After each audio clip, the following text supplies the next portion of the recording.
Pai, e noho, please be seated. Nō reira kia whai korore hararia ki te aturunga rawa o tira kia tau mai tōna rangi Māori e kringa kia tātou katoa I tēnei ata. I te whānau, it really is a true joy and a blessing for us to come together for our third day of Rūnanganui. Hopefully everyone had a wonderful rest last night and is already for a wonderful day today. So whānau, can you please turn to your neighbour and say, I hope you're ready for a wonderful day.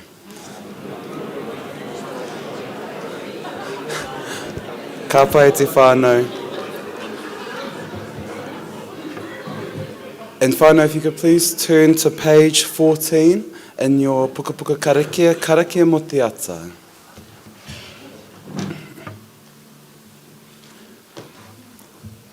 Nō reira I runga I tingo te atua, matua tama, wairua tapu.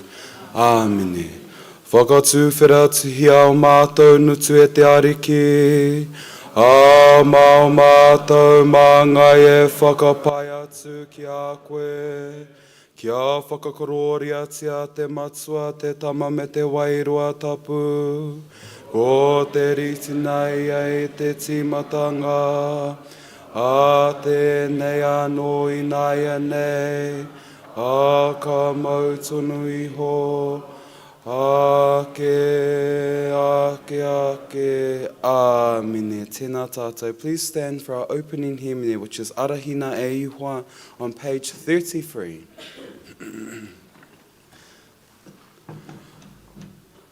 Ka pai, kei a koe, James.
Tēnā tātou e noho, please be seated.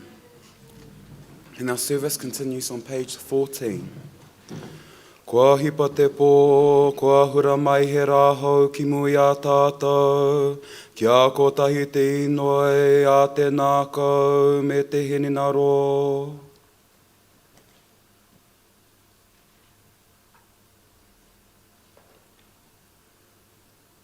Tātou ka haritahi tēnei rangi ho, kia tia ho tonu tau māramatanga e te atua, kia whita tonu tō mātou aroha ki a koe, ai nei a ke tonu atu. Āmine. And e te whānau, our reading this morning is a reading from Colossians chapter 3, beginning at verse 12. Therefore, as God's chosen people, holy and dearly loved, clothe yourselves with compassion, kindness, humility, gentleness, and patience. Bear with each other and forgive one another if one of you has a grievance against someone. Forgive as the Lord forgave you, and over all virtues put on love, which binds them all together in perfect unity.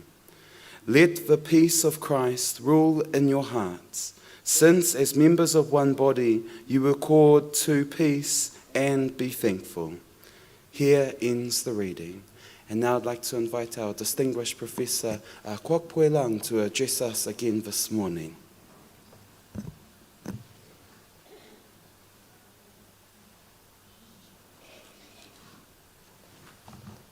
願你們平安 ，Peace be with you。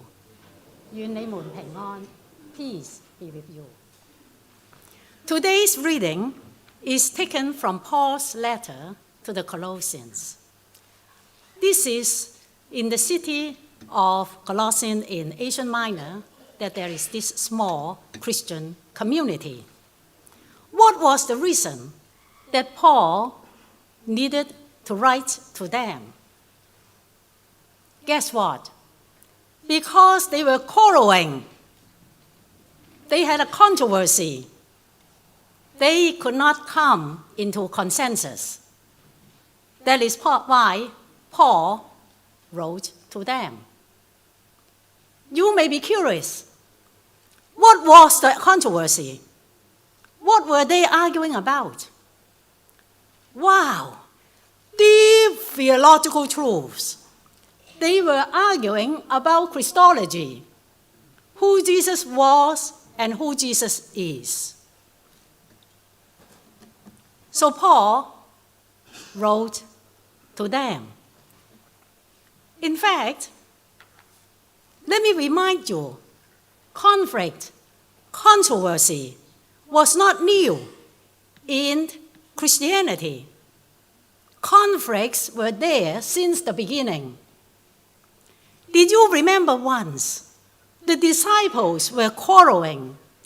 Who among us will be considered the greatest? And then they were also arguing whether the Gentiles needed to be circumcised in order to be accepted into the Christian community. And now Paul is addressing a Christian community in conflict with no consensus. So if we thought joining the Jesus movement or the Christian community means we have peace, no quarreling, no conflict, we all will be disillusioned and disappointed. But isn't this the good news? The good news is we do need to be perfect. We do not need to all think alike to be joining the community. We can have our own minds, our own thoughts. We can share what we have hold dearest. Our Christian community should be a community that is not homogeneous, but that allows different ways of practices, different ways of believing. In fact, religion, I'm sorry to say, has not always contributed to peacemaking. Wars, violence, bloodshed have taken place in the name of religion, in the name of the true God, in the name of Christianity. The colonizers came, bringing not the good news, but taking the land, crushing the communities, saying that our indigenous ways of doing things is not the true way. There's only one way, and everybody needs to follow one practice. The Japanese theologian Kosuke Koyama call this behavior or this kind of practice the crusading mind. The mind that thinks I have all the right answers. I am the truth, and you are wrong, or you are inferior, you are subordinate. When we look around in today's world, it is not religion only that claims to have this crusading mind. In the name of modernity, technology, globalization, the neoliberal economy, they all work with this crusading mind. My way is the better way. You have the indigenous economy, this is less than. It will not work. There is no alternative. Everybody will be part of this globalization process. Is there an alternative? What is another way, the Christian way of behaving, that helps us to see another possibility? Instead of the crusading mind, yesterday we heard this wonderful exposition of the meaning of aroha. As a foreigner, I only understand this word to mean love. But our sister says it means more than that. It means paying attention, taking into consideration, seeking not my benefit, but the benefit of the receiver. This is the spirit of aroha versus the crusading mind. This spirit, however, does not overlook conflict, problems, or even abuses in the community. Paul said, if there are grievances, there are complaints, it needs to be brought forth. Paul tells us to recognize the conflicts, the differences among us. Here, I learned from Brother Ray from Canada.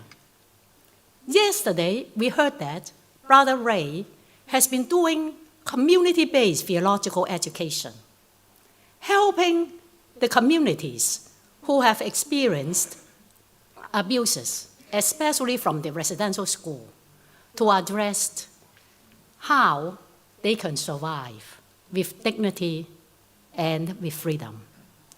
Brother Ray mentioned there are 3 steps in one of his lectures. The first step is to tell the truth. The second step is to listen to each other. The third step is to find a way to restore the broken relationship together. Paul is telling the Colossians to do restorative justice. He told the Colossians, bear with each other. Bearing with also means holding up, to restore. Unless justice is restored, the spirit of aroha cannot prevail. But most importantly, Paul talks about peace. Peace, as we know, in Jewish language, has the word shalom. The perfect unity, harmony. Colossians is one of the epistles that talks about this cosmological vision, cosmological understanding of Christ. Christ restores us, restores our broken, fragmented relationship with God. Because through Christ, we are forgiven. So, we have the capacity to tell the truth, to listen to one another, to find ways to repair broken relationship. From my own experience, I have seldom participated in a synod that opened the sessions with talking about suicide, abuses in the community. This is telling the truth. Without telling the truth, we cannot restore broken relations. The spirit of Aroha cannot be among us. Paul said, let God's shalom reigns in your heart, dwells in your whole being, so you will be a living testimony of the instrument of peace. Can you then tell your neighbor, walk in peace? Walk in peace. 願你哋平安 ，peace be with you all。Humai te pakipaki te whānau.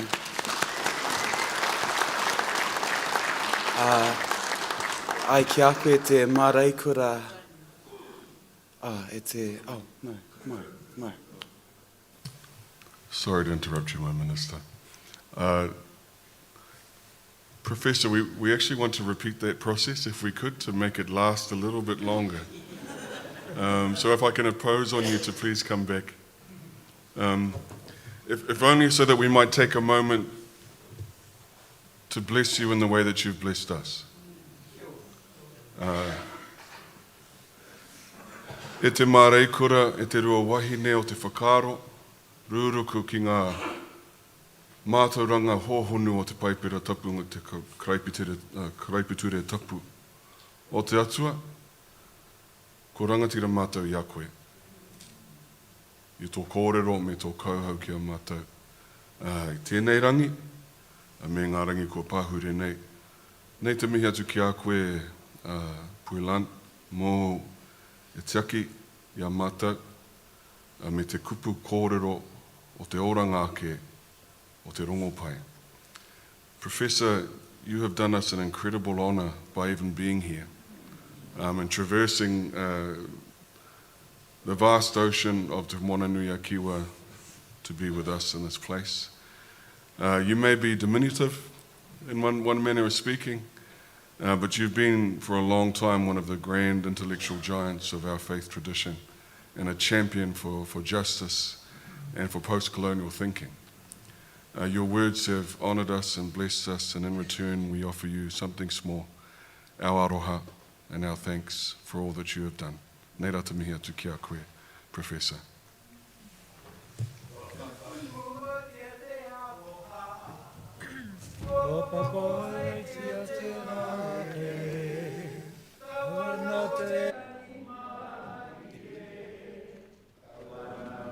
Mahana te noho tahitanga e aue a taina me ngā tuakana ano te rite ki te ngā mere mahana hana ana ano kokopako haiti ara mahana hana ana te pumatoro te pumatoro ki te ao.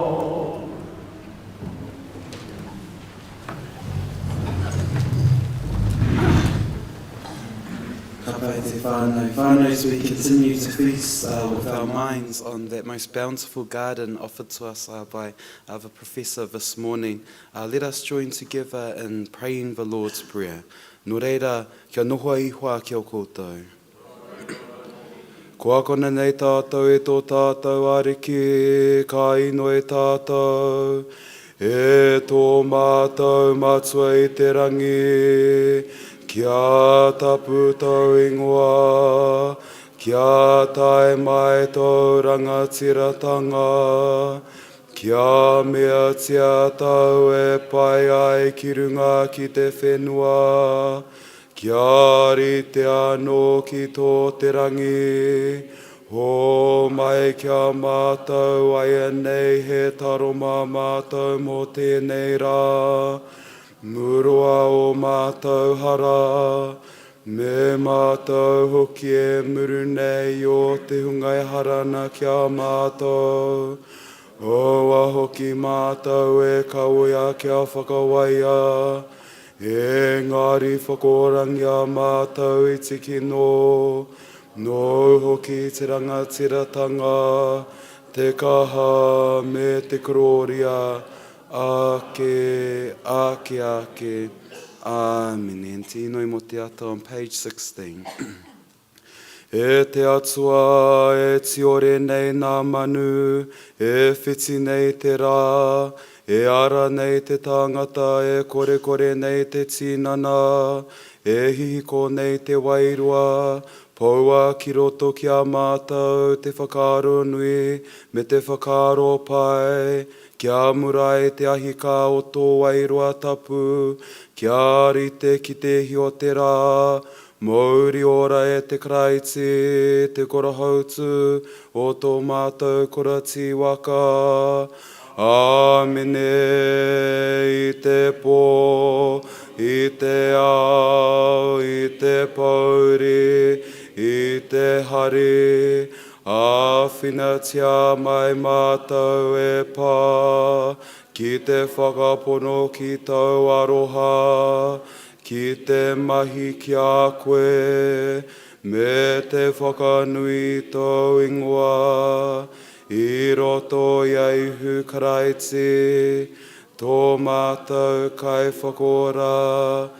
Āmine. Te haere nātu on page 17. Kia whakapaingia e te ariki, whakamoe me titia te atua, kia tātou katoa, te ata whai o tō tātou ariki o ihu karaiti, me te aroha o te atua, me te whiwhina taitanga ki te wairua tapu, ake. Amen. Ka whai te whanau. As we close this morning's worship and reflection this morning, can we please stand for our waiata mo te ata e oho e te wairua, which is on page 31. E tū whanau.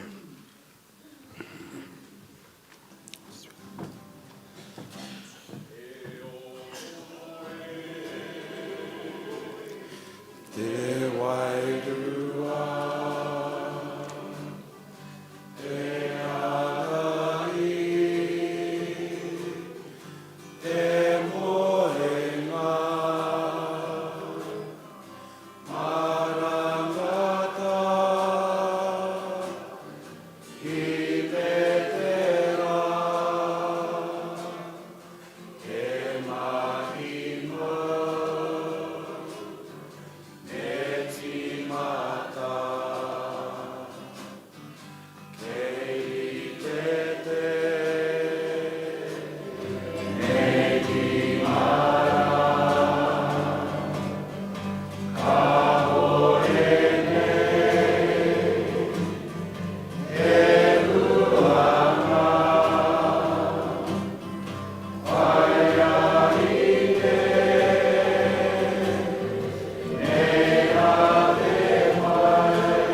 tēnā tātou ingoa, please be seated. E te tepu, e te atipihopa, kei a koe te wā. Tēnā koe, Reverend Zane, mō te ara whatatapu ko tuka, tō tātou matua nui te rangi, nera te mea te ki a koe. E ka. Oranga. Could hardly hear you. Oranga. Oh, heka. Oh, there you are. Oranga. Please turn to your neighbour and say, I loved that coho.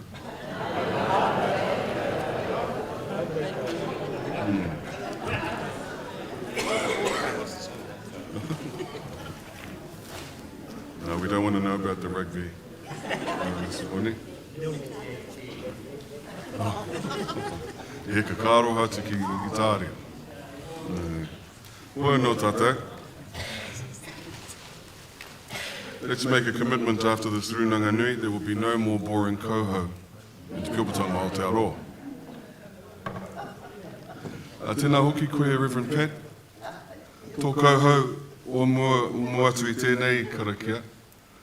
He rau e te whakarongo. For the few of us that turned up to Eucharist this morning, and God tends to bless those who turn up.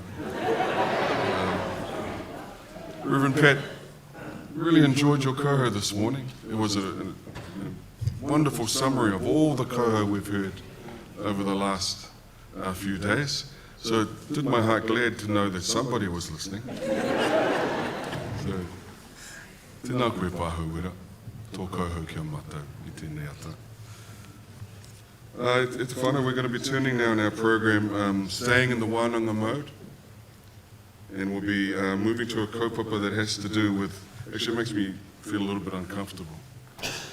We're going to be talking about a commission that Rūnanga Whāiti has established for the Hāhi to wānanga about our Episcopal arrangements, to look at us, the bishops that you've selected, and I'm sure amongst other questions to ask if any of us are doing a good job. When you choose a bishop, you choose a servant for the church. You choose someone that is set apart to represent you, whether they like it or not, 24 hours a day, ao pō ao, and to do a lot more than anybody ever told you you would be doing. So your bishop is expected to be your liturgist, to lead liturgy at a level of excellence, to be a kai koho, to be a kai karakia, to be a governor, occasionally to be a manager, to represent the church out amongst the masses, and to be found by God praying alone when nobody else is around. We expect all of these things of a bishop and much, much more. But we often don't put a lot of thought into how we select bishops, how we support bishops, how we look after their health and their well-being. These are questions that the Rūnanganui has raised for many years, because in a way, the way that we care for our bishops is a reflection of the way that we care for ourselves. We also don't do well looking after our bishops when they retire. There's almost no plan for a bishop for life after bishop. So once they've given their lives to this great cause, and often their families will actually be making the greatest sacrifice. And in some cases, we've had bishops that have served us for decades.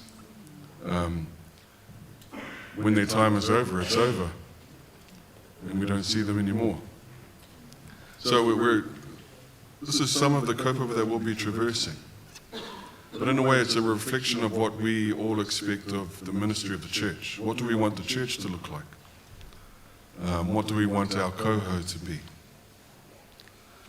So we'll be in the hands of Rui Hana this morning in a panel comprised of some members of the Commission, and we'll be talking about some of the issues that the Commission will be considering. We will also be spending time together as members of Te Rūnanganui, workshopping some of these ideas and providing some feedback and some guidance to the work of this Commission so that they might provide something valuable back to the church. Okay, te pai? Oh, I got the silence there. Please turn to your neighbour and say, I'm not sure about that coho. Yeah. Anyway, this is what Wananga is for, e te whānau. So I'd like to invite Rūhana and the panellists to come forward, please, and we'll be in your hands. Kia ora tātou. I think you're heading down to Bruce.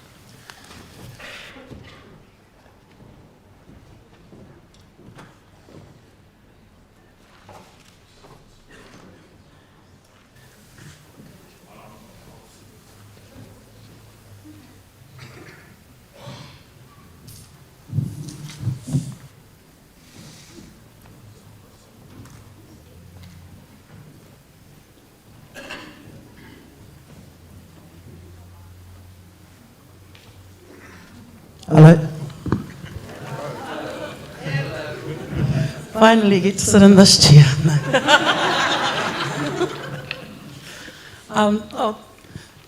Ki tuatahi au kia tū, ki te tukumihi, ki tō tātou ati piopa, tānara, tō tātou tūnāne, tēnā koe e pā, e ahuru i a mātou, tōnga rangatahi nei, ki ngā āhua pēnei, no mai rā no koe tēnā, kanui te mihi.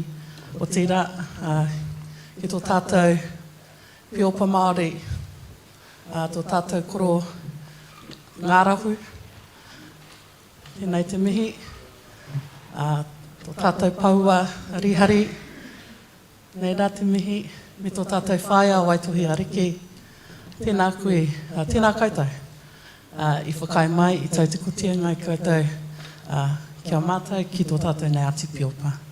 Mo tēnei kaupapa, reira, kia ora rā tātou. Me te Rūnanganui, tēnā tātou te whānau. Kia ora. The panel's far more distinguished and learned than myself, and I think that it's a little apprehensive about facilitating, but kei te wānanga tonu, kei te wānanga tonu, kei te wānanga tonu. Archbishop gave a very good introduction, and thank you for not stealing the whole script. But yes, this mahi has come as a build-up really of a number of years, and a number of you have been part of this kōrero throughout successive Rūnanganui, and so it's a good opportunity to reflect, but also to introduce some of the Commission members and the advisors for the work that's at hand. And so I turn now to the chair of our Commission, Associate Professor Kylie Quince from Ngāti Porou, me te hokianga, to open our morning up just to share a bit about yourself, and then also why you see this mahi as a critical and important mahi for us as a hahi.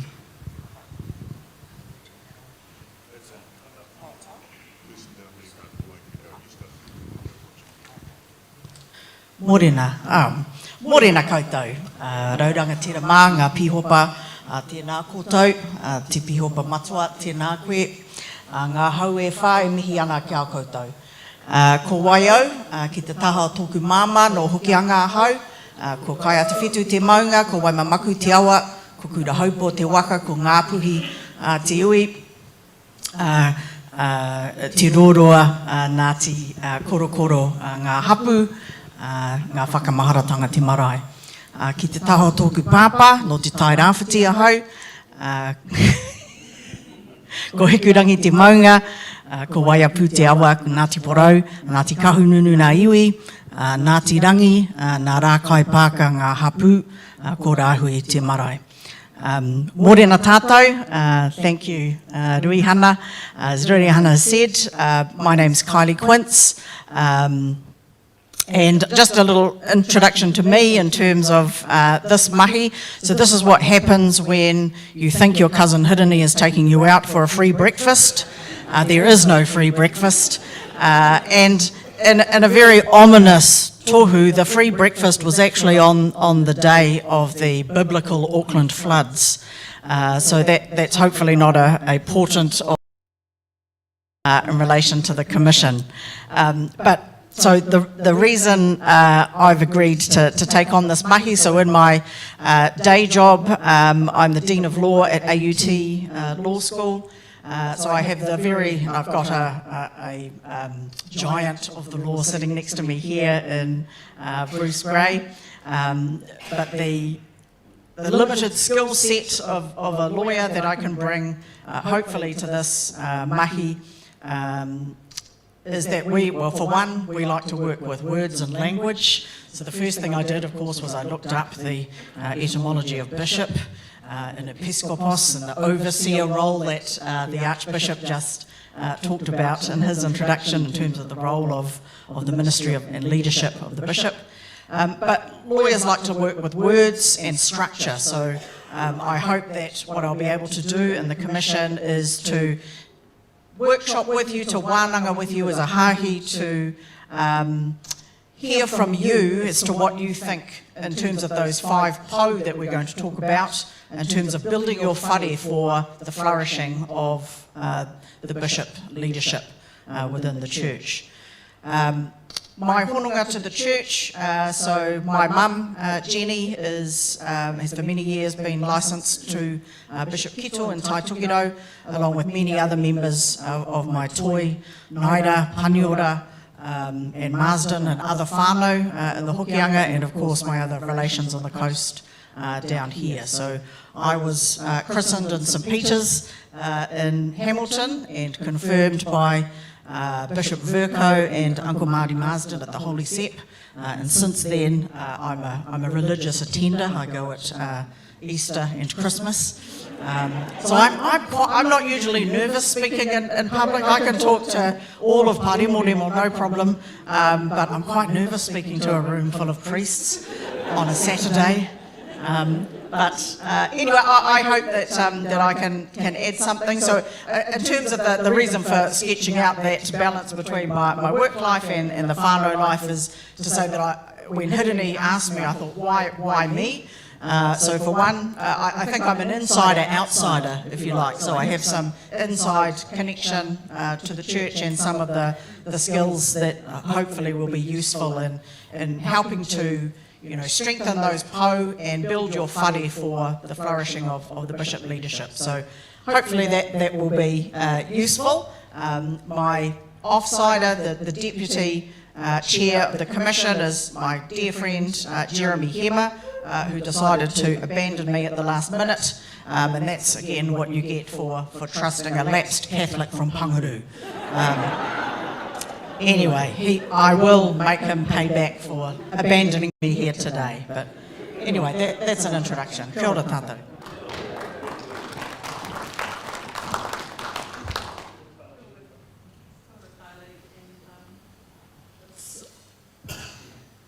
It's a pleasure to be able to invite Koro Bruce Gray to share with us an intro and just new insights into the importance of this meeting.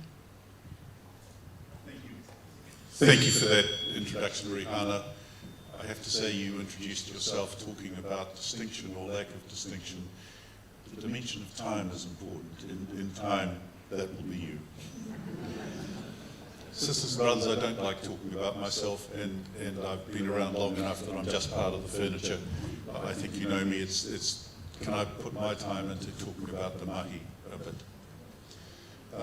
The Pēhopatanga has struggled from the beginning with this issue of what are its Omarangi bishops, what are its college of bishops. Where are the retired bishops who can form a college of advisors to common bishops, current bishops? Where are the retired bishops who can be the wise people sitting and watching and speaking less often but more powerfully? Through the Rūnanganui in the 1990s, I don't want to take too much of Hirini's work that he's going to talk to you about, but views ebbed and flowed, and they have continued to ebb and flow. And it's a sign of the maturity of the Pīopatanga that now it reaches the time when the time for the debate has come. And we begin to sit down together and we say, are we one or are we many? And how are we led? We tend to make winners of some competitions. We tend to see high office as a prize to be sought, to be won, to be held.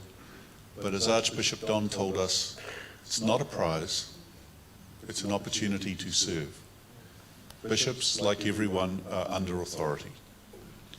We all live under the authority of General Synod. We all live under the authority of the Gospel and the prayer book. And we all live to do our best to proclaim the Word of God. So where within our work collectively do we wish our bishops and our leaders to be? What support are they to give each other in their work? And how do we want to interact with them? That is the work of this commission. They'll take time, they'll come and listen, and they will want to know what you have to say. But it's a debate whose time has come. May I conclude by saying that since 2008 it has been a goal of mine to get through a synod without saying anything, and I was 2/3 of the way there. Until 10 minutes ago I was asked to come down here.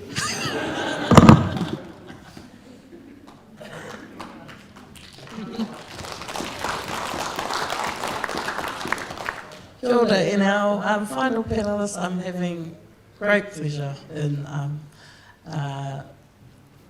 getting a slide up for him that he probably doesn't know what's going to be on it, but in all honesty, Hirini, everyone, we know your mahi and your love for the hāhi, and we thank and welcome the mahi you've done in terms of Te Hāhi Mihingari, the Māori Anglican Church. And so we'd just like you to touch on that whakapapa as well as just the value of this mahi for the hāhi, for the Pīopatanga.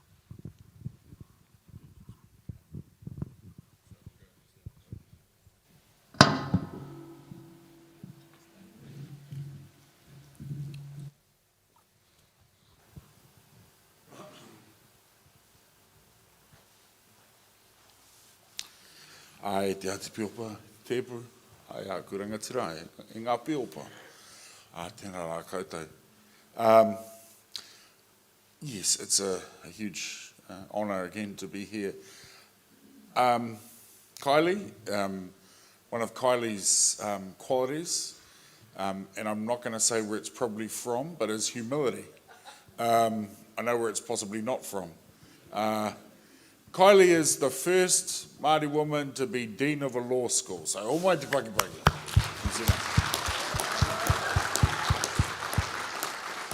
And if you're not sure what that means or what that implies, that means that every lawyer that's trained by that school, Kylie's responsible for. Essentially, it's a hugely senior role. She's part of the leadership of her university. It's huge. So when Archbishop we were thinking about who would have the intellect and the understanding, but also the whakapapa to lead this project. Kylie came top of the list, and so, but also cheap because with a free feed. So, and also we didn't stop eating while it started flooding. So that says something about my qualities as well. But Kylie, you honour us with your presence on this, and I think it's going to be quite a different project with you, because yes, also insider, outsider. So, and also, if you've ever seen Kylie in action, go and Google her. She speaks truth to power all the time. in our justice system. She does the most amazing things around incarceration, around our legal system. Go have a look if you don't know of her work, and she won't be intimidated, and she'll definitely challenge the authority in our church in a useful way, as Puilan was talking to us today. We shouldn't shy away from having difficult conversations when we need to. So kia ora e te rangatira. So in terms of, I've been asked to do a little bit of background about bishops, and as Kylie said, bishops are, well, it's a long story, but broadly mentioned in Scripture. There's Episcopos, which was not necessarily a church term, but in 1 Timothy we have this, bishop must be above reproach, married only once, temperate, self-controlled, respectable, hospitable, an apt teacher, not a drunkard, not violent but gentle, not quarrelsome, and not a lover of money. He, must manage their own household well, keeping their children submissive and respectful in every way. For if someone does not know how to manage their own household, how can they take care of God's church? They must not be a recent convert, or they may be puffed up with conceit and fall into the condemnation of the devil. Moreover, they must be well thought of by outsiders, so that they may not fall into disgrace and the snare of the devil. Very early on, the church was looking, as we do as humans, when we start gathering, we're looking for order. I think as a people, we are highly ordered, despite what the news keeps trying to present us as all the time. We love order. We love knowing what's our role, what's our relationship. Tikanga is all about tika, right? Keeping ourselves ordered. We're a highly ordered people. Not necessarily hierarchical, just ordered. What's my role? What's my place? I'll do that. And as Christians, we like to set that sense of order. And then it grows and evolves. And if you pick up a book on bishops, and there's thousands of the things, it's going to tell you the European history of bishops. And it goes through to the early church, and then it goes into, and Archbishop Don likes to tell the story at the Council of Nicaea, where, was it 9 bishops? 9 bishops weren't going to vote correctly, and they all got found hanging in their houses. It's what happens if you vote against the Archbishop. But this idea of bishops, of this leadership, starts evolving through this European lens. And it comes through the Middle Ages to the Reformation, and the English church, which evolves, takes up this idea of bishops and as leaders of the church within their regions. And then the book will jump to George Augustus Selwyn, ends up coming here to Aotearoa, and is our first bishop. And he puts in place quite a unique system. Well, Australia was having a similar system, but of synods, which is of this, where he said he'll be the bishop and he'll work with the people, with the clergy and the lay in synods. Because in England, this isn't how it happens, really. Synods are, and Bruce can fix up all my language later, but synods are largely advisory. And bishops are appointed by the Prime Minister in England, and you don't vote for them, they're selected. And so we've got quite a different system here that, is better. But what that whole story is going to miss out, and what you won't find in those books, is a couple of other parts. I just want to share with you briefly. I think it's instructive for us to think about. This is Dr. Samuel Crowther. He was ordained at Canterbury Cathedral in England in 1864 as a missionary bishop in Western Africa. Samuel Crowther was from modern-day Nigeria, from Yoruba, and when he was 12, him and his whānau were captured by slavers, and they were going to be put on a ship, and just, you can only imagine the terror that he would have been experiencing. But the British Navy intercepted the ship and freed him and his whānau. But the British like to tell this story about how they ended slavery, but what actually happened was they got the captured slaves instead of letting them go home, they took them to another place and basically turned them into workers for someone else. And they were called recaptives. And he ended up in this place, Sierra Leone. He learnt literacy, he learnt scripture, he became a real expert. He was also and a lot of his people had been taken to this other part of Africa as well. And he was an expert in their reo and in their tikanga, and he took some missionaries back. He ended up going to England and training and was ordained as a priest in 1843 in England. When he was ordained bishop in 1864, he was the first non-white bishop in the world, in the Anglican Communion. So it's an important part of our story. The first, and he had some really interesting ways of viewing his own people and his ministry in Africa. He viewed their mātauranga as a storehouse of knowledge and original thinking. He worked with their mātauranga extensively because he was an expert in it. He was like our bishops, expert in both being a bishop, as the Pākehā saw it, but also in their mātauranga of his own people. And he brought these two things together. He was the first one who was doing what our bishops do quite naturally, bringing our worlds together. He was a role model for us in so many ways. He, in his entire 50 years of ministry, he never took a marriage. He never married anybody, took anyone's marriage, because his people practiced polygamy, which he saw as authentic to their tikanga. And so he thought he'd be breaking their own tikanga by taking a monogamous marriage as well. He just thought, well, I can't do it because it's not what my people do. It's not right. And his expertise in their reo, he helped his people engage with Christianity on their own terms. It was the beginning of Henry Venn, who was running the Church Missionary Society, saw him as the beginning of the native church, which Henry Venn was pushing all around the world. Indigenous peoples should be leading their own churches based on their own mātauranga. This is in the 1860s, right? And we're still struggling with this in the 2020s as well. Here's something else to learn from Samuel Crowther. It ended very badly because he was made bishop over white priests and settlers where he was in Africa, and they refused to accept his leadership. And they undermined him and they lied about him, and he was eventually forced to resign in disgrace because of you should read the language, is absolutely disgusting about them having an African bishop. They just couldn't, they wouldn't accept it. And he was turned into a cautionary tale, and he was the last non-white bishop for decades. But here's the thing. Meanwhile, a Ngāti Tō Rangatira in 1877 writes this letter to one of our Māori newspapers. And he goes, look at Africa.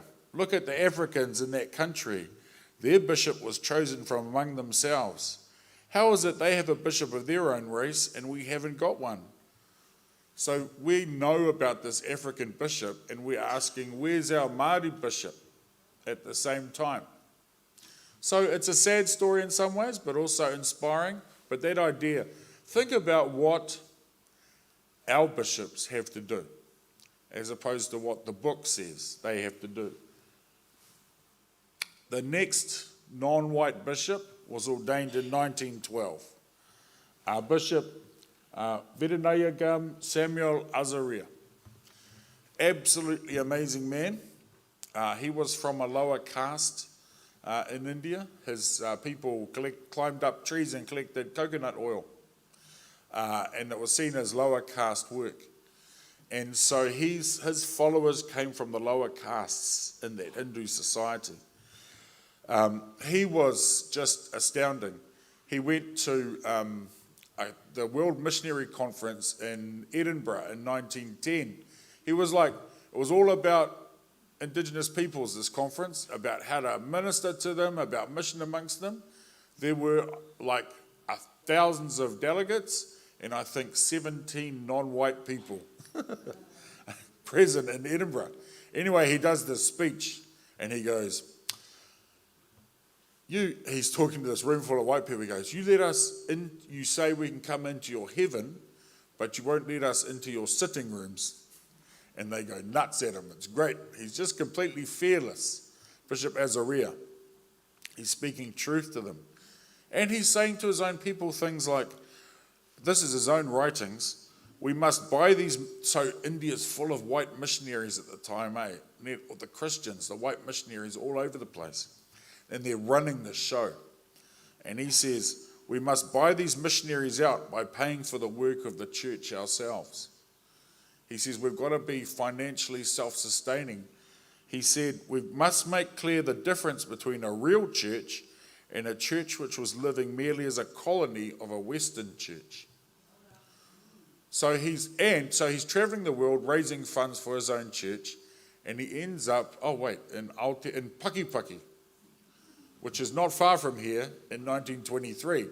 He went to Christchurch, and Pake's got him over for a missionary conference, because how exotic. And he ends up in Pakipaki at the opening of the gates. And he does this amazing mihi. It's super awkward, eh? The Bishop of Waipu sitting next to him, and he goes, the rangatira does the mihi to him, and he goes, thank you for that beautiful welcome. Our people in India and you Māori people, you share this generosity, this practice of hospitality. These white people, they do not. It's it's an amazing speech to the Bishop of Waipu. And he goes, and they put a kākahu kiwi on them. There's a photo of it, it's amazing. And he says, and if you have a Māori bishop of your own, make sure they wear a kākahu like this, because they should be authentically Māori as God created them. This is what he's saying to them at Pakipaki, and everyone's like, wow, this is a weird kaupapa, but awesome. Then he goes on a tour and he ends up in Auckland. He preaches at Bishop Pānipa's preaching in St. Mary's, this is a small world. He goes to Holy Sepulchre, preaches up there. He meets with the clergy in the north. He takes them into a room for like an hour. They come back out and, welcome to Tai Tokerau. They come out all radical. And they start komiti tumuaki as a result of that meeting. Because he says to them, stop doing what these Pākehās are telling you to do and be yourselves. And because he was a bishop, an Indigenous bishop, they said, yes, we can. And you should read their writings about him, eh? Bishop Pānipa wrote quite a bit about him. Like, look, if this black man can do it, or iwi mangamangu, then, anyway, untranslatable some of the language we're using, but if they're doing it, we can definitely do it. He just reminded us of who we always aspire to be and about our mana mōtake, that it was achievable. And also, though, he was bringing his culture. His cathedral in Dornakal, Archbishop Don and I, we got on our bucket list to go there, is amazing. It's Hindu, Muslim and Christian, it's Indian. He's using the mātauranga of his people to express their faith. It's just like St. Faith's, just like St. Mary's, just like Pūtiki, right? He's being authentically Indigenous as a bishop, and that's his leadership, that's his role. That's what we're talking about today, about our bishops. This is the tradition that our bishops come into. And of course we've got Bishop Bennett.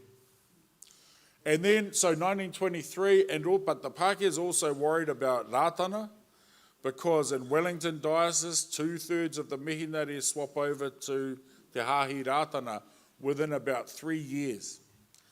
I think they just, like they were waiting for a better option as well. And Taupōtiki Urimu Rātana was amazing. And so they say, all right, and there's always, since 1877, you heard that letter, actually earlier, we've been wanting our own Māori bishop. We're pushing for it. And so by 1926, we do this deal where the Pākehā say, all right, you can have your own diocese, Māori diocese. You can have your own bishop. We'll give you all the pūtea that's yours rightfully. The entire diocese was going to be Te Aute. That was the entire lands of the diocese. But it didn't matter. Any Māori could go there and be ordained by the Bishop of Aotearoa. It was good. Except they had one condition. We'll let you have all this as long as you put a Pākehā in the role. Because none of you are good enough. And guess what we said? Particularly Tā Apirana.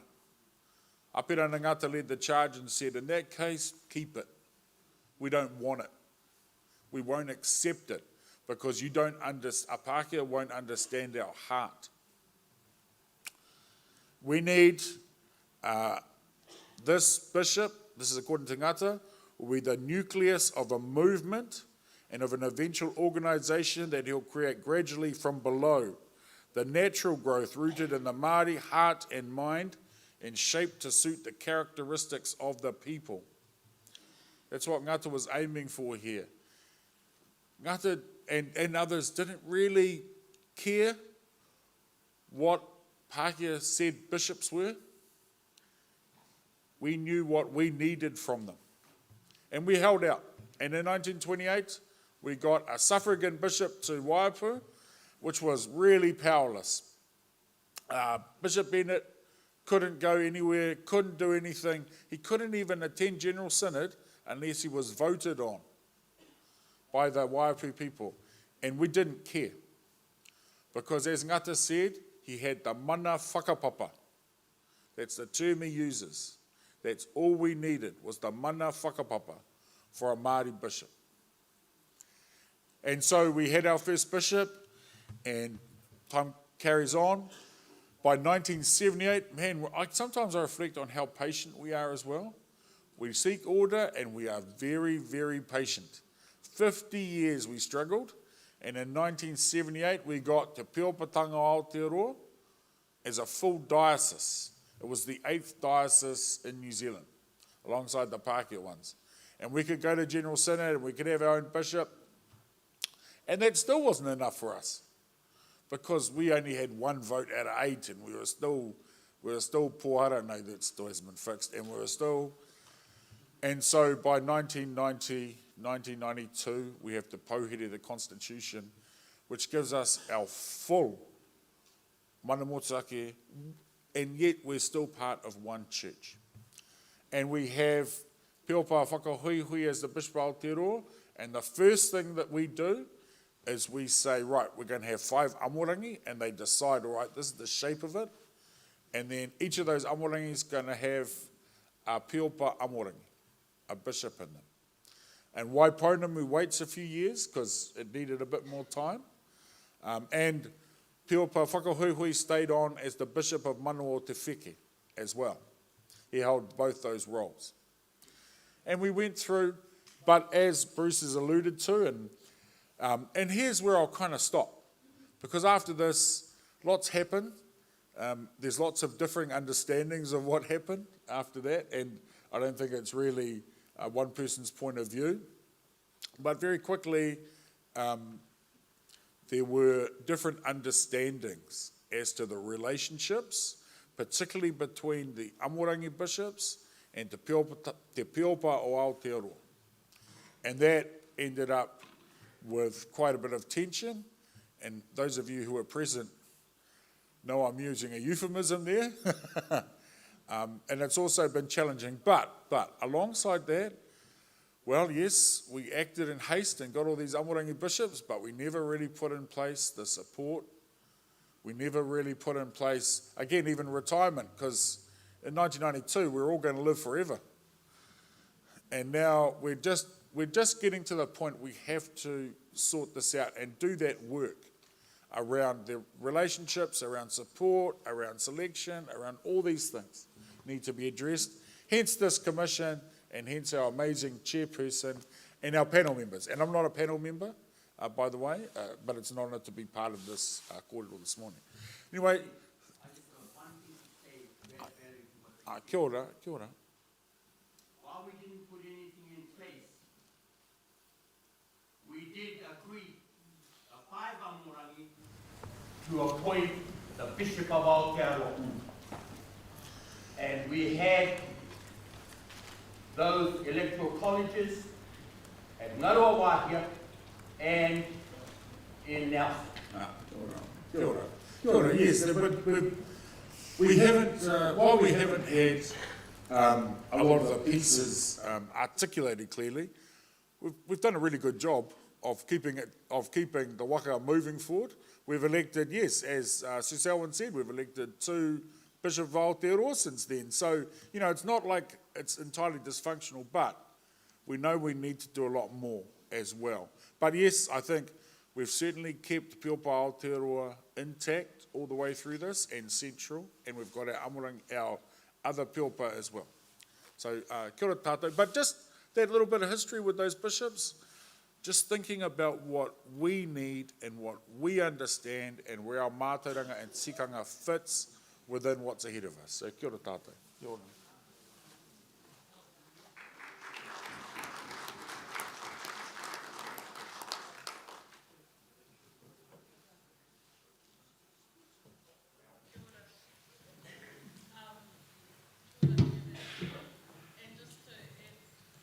Point, which was just at the end there, we've come through this long history in whakapapa and many struggles and challenges overcome and various leadership and leaders who have very cleverly and, you know, without a lot of us knowing probably that to bring us to this point. So just that point about what have been the successes before we come back to Kylie of what we have is important. So kia ora, to have that basis for many of the members who might not know as much of our history, it's important. But just to add to that last point, Bruce, what would you say have been the successes of that revised constitution? We stand on the shoulders of giants. Te Pohuri is the most wonderful piece of work. It's an experiment in power sharing. It needed to be an experiment because there weren't clear options already existing available to us. And it's an experiment which is a gift to others as well. Others are watching. If we look back 30 years, Rehana, we've actually been a bit introspective. We've spent a lot of time thinking about ourselves, and that has averted our gaze from our mission and our work growing the church. And one of the reasons I said earlier that it's a debate whose time has come is we need to resolve matters and free ourselves to get active again, growing the church. What do I think is brilliant about it? Someone described Te Pohuri yesterday as power sharing. It's not. It's owning power in common. And there's a difference. It's not sharing because one gives it to the other. It's each having their own and owning it together. And remember, what you're debating now is not just your issue, because actually the Diocese of Polynesia is structured in an almost identical way and is having the same issues. So others again are watching what you decide and what you do because they will learn from it. To come more directly to your point, in 30 years the church has grown.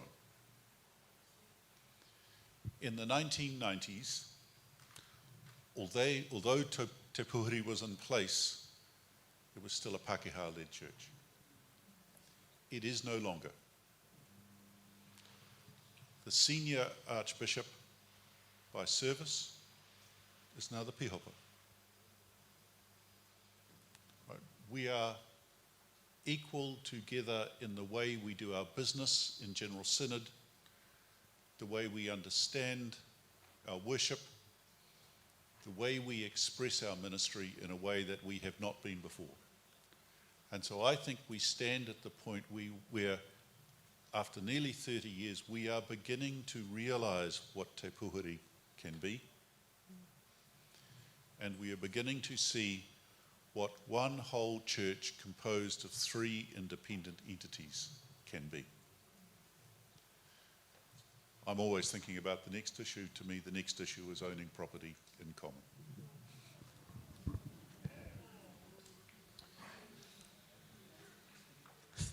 Says Alwyn. Bueno, he pai te taonga te wareware. I kōrero au, e rua ngā pōtitanga mo te pihoko Aotearoa. Actually, e tonu. I tēnei wā ka mihi au ki te pāpā nei ki a manu pēni. E noho ana eia I roto I te tūnanga o te pihoko Aotearoa. I makere eia I taua tūnga kia hua mai te mana motu hake o te pihokotanga o Aotearoa. E tau mai a whakahuihui I roto I tana tūranga. I pōtingia eia I roto o tauranga.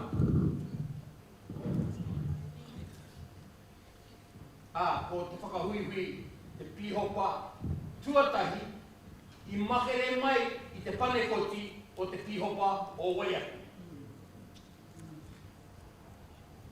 Me ki I hua mai te oranga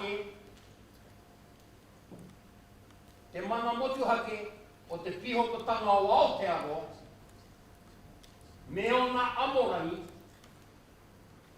e kotahi nei I tēnei wā I roto I te ture o te pihokotanga o Aotearoa.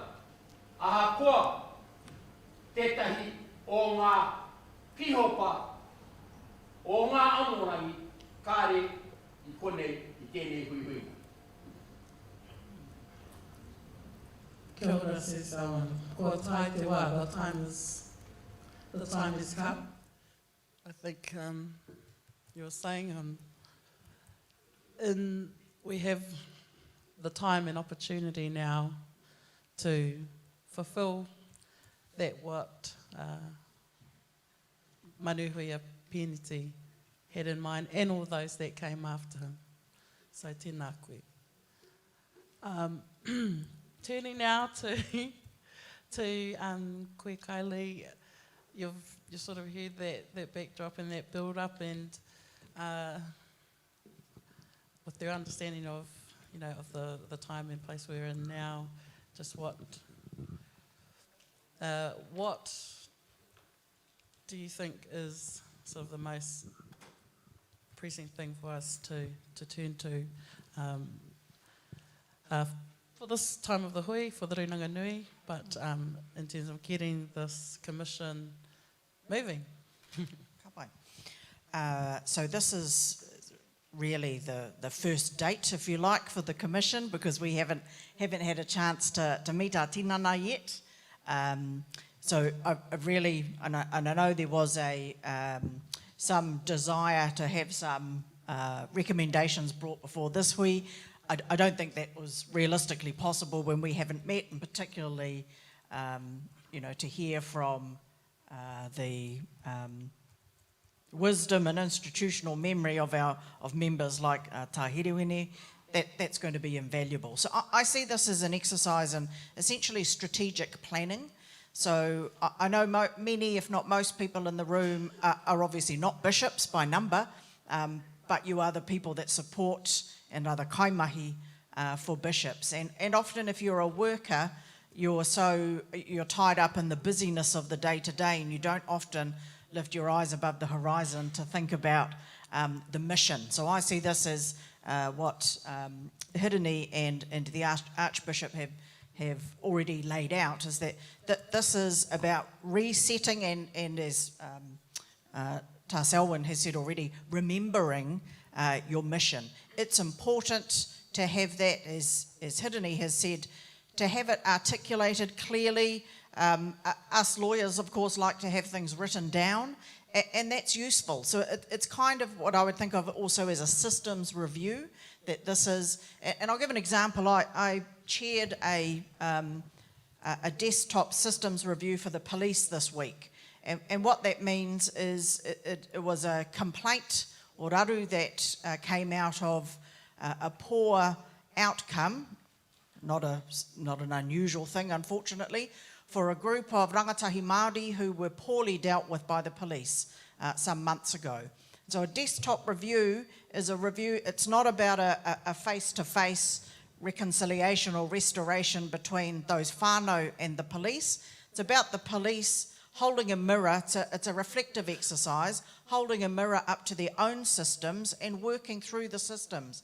From the person that phoned in to complain about these young people, it was someone thought that a group of young people just hanging out together at the shops, that one of them was carrying a gun. And it turned out there was no gun.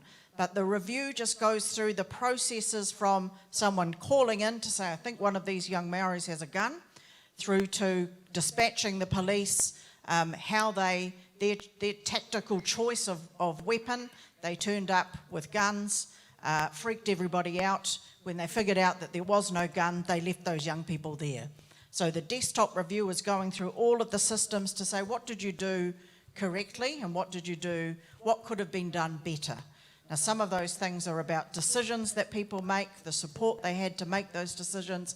And then the most important thing actually in that review was about how they treated those people.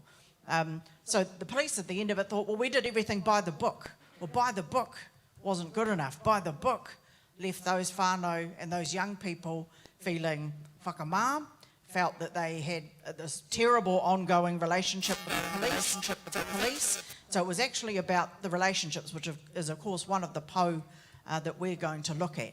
But it was a useful exercise because they could point to procedures, operation handbooks. So I see this similarly as putting together essentially a handbook on the life cycle of a bishop, from woe to go, from appointment through to the way that they behave and others support them, the way the church supports them during their tenure as a bishop, and then the eventual retirement with mana, as our previous speakers have said.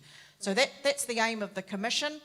From here, I expect that we will meet and we will work through. We hope to have some research support, admin support from the Archbishop's office to gather together not only the, perhaps, of course, we'll be looking for documents and recorded understandings, but also the remembered understandings of what you'd agree to and also how you have behaved and how you have acted during the tenure of the three archbishops and of course the other bishops to date.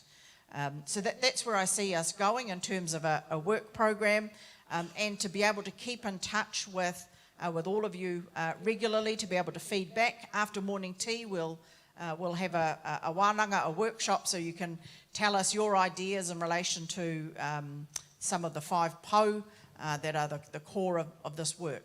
But essentially, I think it boils down to what Hirini said, which is you're really asking, there are 2 sources of guidance and knowledge here. One is the church doctrine. What does the church say a bishop is? And Hirini's sketched some of that out from a scripture sense.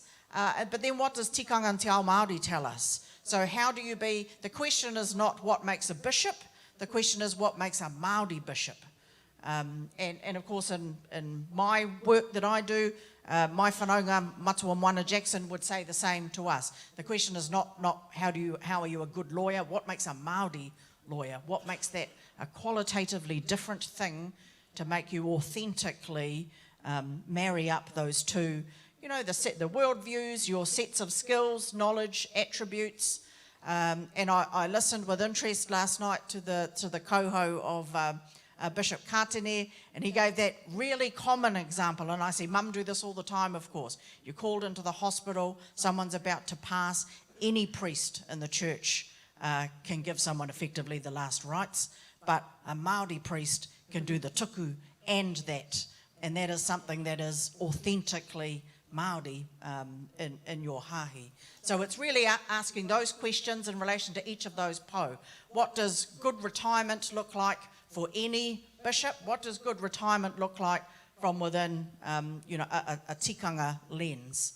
And you all have that knowledge, so that's what we hope to get back from you, and over the life of the Commission to be able to feed back to you. And this is at a level, I should have clarified, at a level of principle, so not telling you what to do, but telling you what your aspirations are. So at the level of, aroha ki te tangata, that's how presumably you would like a bishop to retire, that you are repaying their service in the church. So, yeah. Archdeacon Maui, one more comment from Bruce, thank you. Professor Kylie, when that work that you have described, the desktop review is completed, it will be a wonderful resource and a wonderful place to be. My question arises from the second work stream that you identified, and it is a question.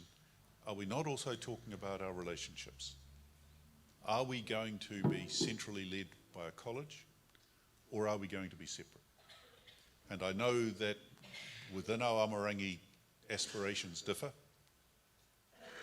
I come from the north, I know what the aspiration in the north is. And those of us who think about canons and church arrangements wonder deeply about the office of assistant bishop, which is a bishop but not wholly powerful, a bishop but not wholly authorized. What is the quality of leadership available from such a bishop, and is that what the Pīopatanga wants? So my question is, does your work also extend into those higher level, more complicated, perhaps more controversial issues? And is this a chance really to think hard about them as well?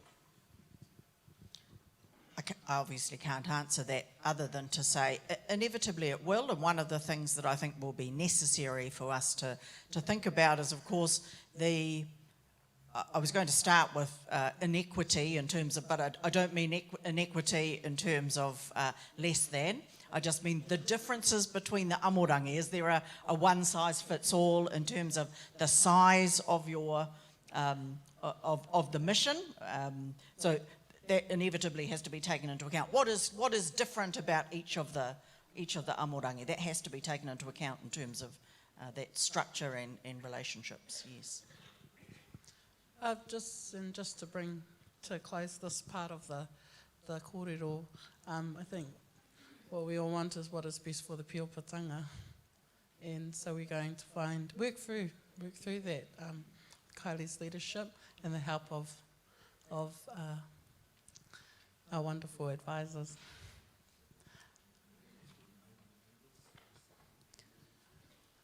Just before I hand back to Te Tiapu, and on the screen you have the motion that was passed at Rūnanga Whaiti. I think it's going to get handed out as well.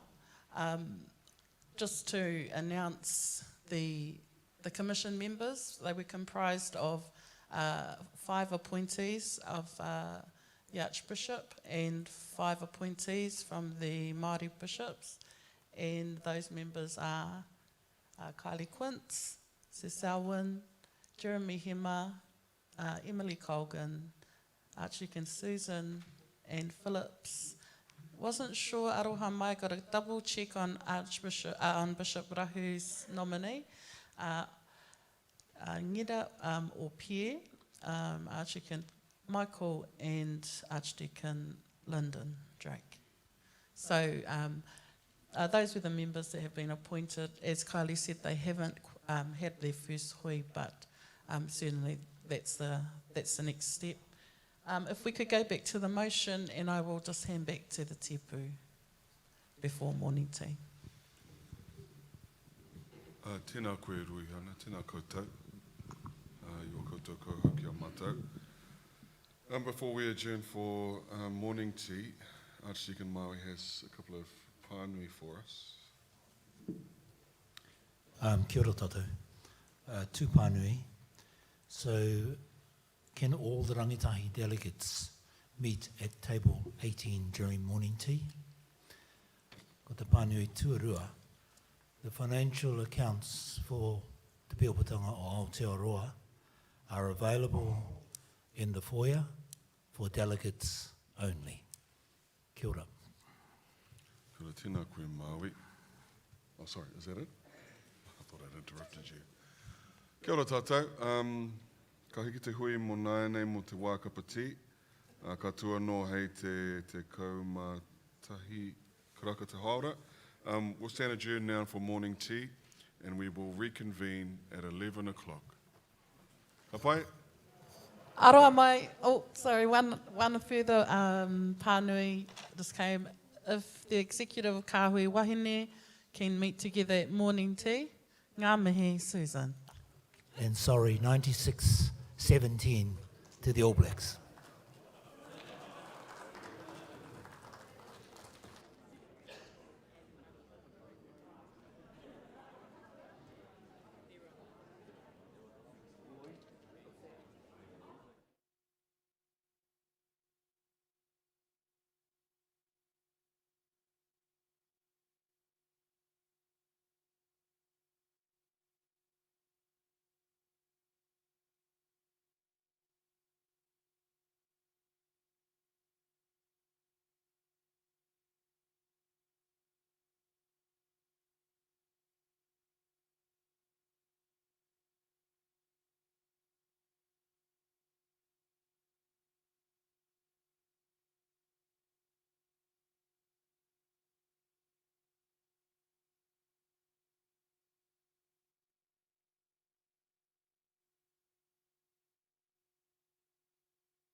are o koutou taringa ki te whakarongo. Ka hoti te manuka ki a koe. E tai. I think we're in your hands now, Kylie. Kei te whaira. Right. Thank you. So kia ora anō. Pay for that. And we've spelled out in the first part of this morning's session what our broad kaupapa is. And this is your opportunity in this part of the session. This is your opportunity to feed into your thoughts and your visions or aspirations in terms of where you think these high-level principles might land in relation to these 5 different po that have come out of that motion of Rūnanga Whaiti. So that's the provenance of this commission, and these are the areas of focus that the commission is going to look at. So you'll see that in that minute. So we're looking at appointment, relationships. So appointment includes the characteristics and qualifications that you think are appropriate in terms of the selection of a bishop. Relationships, the relationships between the amorangi and the Archbishop's office, the relationships within your amorangi, so all of those aspects of behaviour and relationships, principles for relationships during the tenure of a bishopric. Ministry, what is the mission of the bishop? So this is, what is the actual work? What kind of support is required to do that work? So that might be financial, might be personnel, might be, there are obviously psychosocial supports that people might need in terms of supporting the bishop to do the mahi. And then, of course, we've already flagged retirement. So I've asked you in my previous short kōrero to think about, so we're going to get you to, in areas, we'll get you in groups of tables, because there are only 5 po, to take one of those areas and to think about, so we'll have 20 minutes amongst yourselves to think about, remember, from those 2 perspectives. What does Christian ministry, what does church doctrine tell you about whatever po you're focusing on? And then what is a Māori lens on that? What would principles of tikanga would be engaged in relation to making that work? Now, I've been thinking about this in terms of there's a sort of a common model of reflective practice when you're holding your mirror up to yourselves. The first question, so it's three short questions. What? So what? Now what? So the Rūnanga has already done the what part. What is the focus? What are we reflecting on? What are we planning for? So we're looking at the next 2 questions. So what? What's important about appointment, for example? What do we think are appropriate characteristics, qualifications, or principles of tikanga that are valuable for us to ascribe to our work in that space? So that's the second question, so what? And then the third question, so let's say in relation to retirement, you're thinking about perhaps housing, secure pension. Someone this morning, I think it was Bruce, you mentioned, really what would a taumata of bishops offer on retirement in terms of their knowledge and experience to their successors or to the wider church? What can they do in relation to, like being a past president, I suppose, as a retired bishop?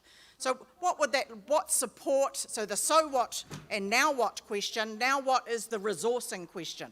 What do we need to make that happen?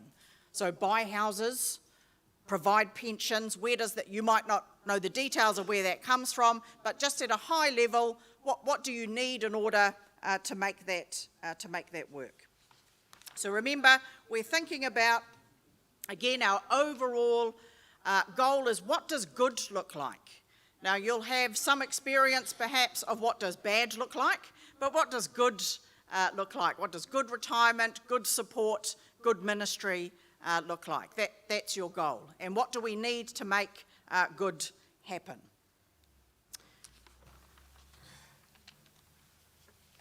So, if we can thinking, for example, I'll just give one other set of examples, I suppose.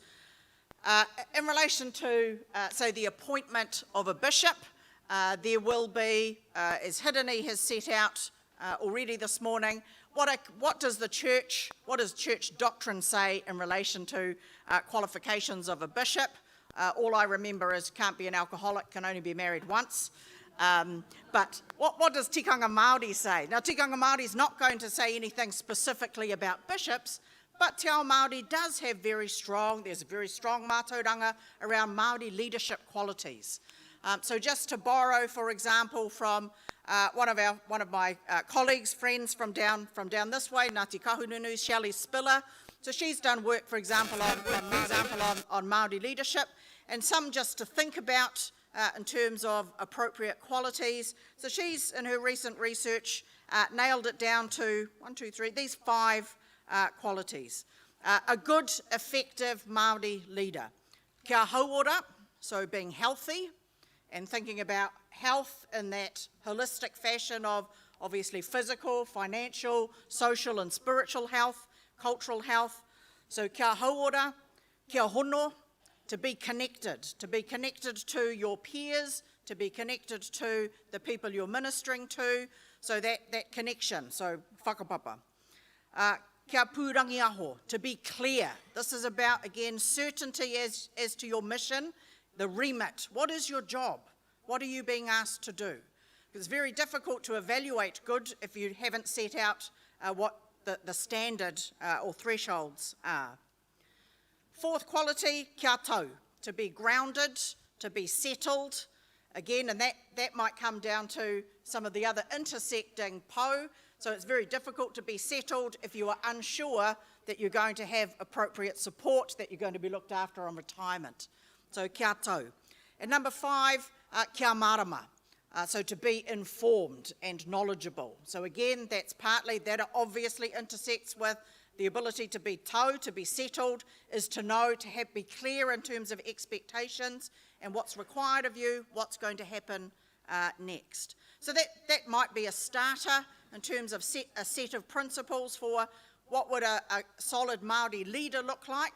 That's not specific to church leader, so part of your kōrero might then be, is there anything different required of a Māori church leader as opposed to a Māori leader per se? So those principles, kia hauora, kia hono, kia pūrangi aho, kia tau, and kia marama. Other common principles you might see, hear of, experience, or expect of Māori leaders, for example, in that appointment, po, might be whakaiti, to the humility required of someone whose job, as the Archbishop has mentioned this morning, is essentially to serve. To serve obviously requires a practice of humility. Manaakitanga, altruism, generosity, again, close relationship with humility and service. Whanaungatanga, of course, having a sense of familial obligation. And lastly, maybe kaitiakitanga, so the collective. And I think part of, our mission for this commission is also not just to think about the tenure of a particular bishop at any given time, but succession. So kaitiakitanga obviously requires us to think both collectively, but also intergenerationally. So thinking about our mokopuna in terms of intergenerational thinking. So that was just a couple of ideas of what the kind of level of principle that I'm thinking of, at least. You will no doubt have many more. So if we can get into maybe groups of 5, so we might need, Ruihana, someone to help divide our tables into 5. So that's the next 20 minutes is your ability to Wananga. Someone will come and give you one. If we start from this side with appointments, maybe 3 tables each. Would that be about right, Ruihana? About 5. Oh. About 5. We've got 22 tables. And 1, 2, 3, 4, 5 principles. 22 divided by 5. Yeah, 4.5. So row by row. Yeah, row by row. But have the wānanga at the table as you want to have it across all. But when, in order to help us give some feedback, we also set up a Menti so that you can collectivise your thoughts and submit them, and then we can review them after the 20 minutes. The last thing I'd probably say is that people often mistake any practice of critical review by focusing on critical in the negative sense. So I do want to be sure to say that if there are things that you think that you have seen or that you practice well in respect of each of those then make sure you note that. It's not to say that everything needs to be better, bigger, faster, stronger, different. There are some things that you may, in your experience or practice, be doing well, so note those. So we do this, I have seen this done in a particularly well way. So critical review doesn't mean to change necessarily, it can be to identify things that are done well and make sure that those are then explicitly socialised as part of our practice. Kia ora. Can we get the slide back up, please?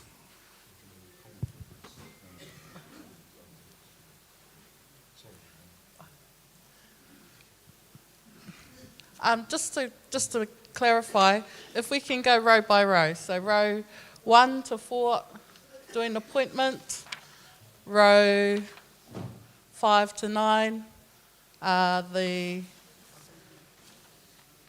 relationships. The next row, support. The next row, ministry. The final row, retirement. Kapai? Can we get the Menti slide back up with the codes, please? Yeah, I think I was just going to talk about all of them. Yeah, that's fine. That was bound to happen. Yeah, no, you did well. You did well covering that off. And then, so when it comes in, do we get to discuss this? Yeah. Cool. Yeah.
announcement about those numbers up there. It's for menti.com. If you hadn't been here to use it, you just go into your web browser and put menti.com and you enter the code. The question will come up. Bye. Kia ora.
say, are they being nice to you?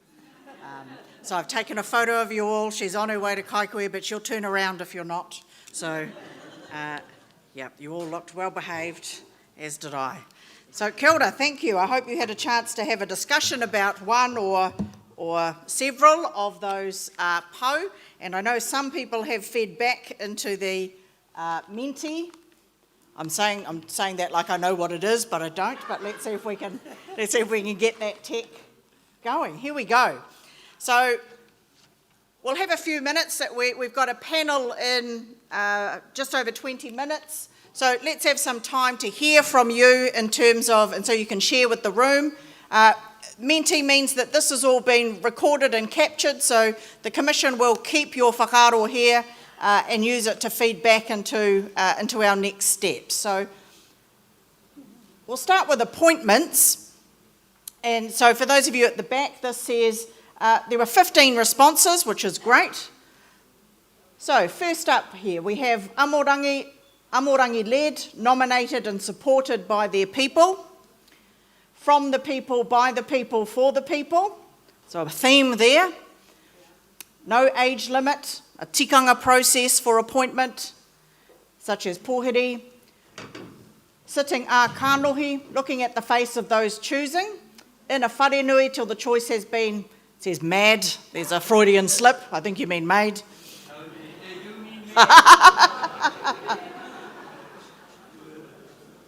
And a nice principle at the bottom there, mana tangata. You know, what is this person's qualifications? What have they done to qualify themselves in their work? Also, another mana tangata, self-control, compassionate, and a fully transparent public process.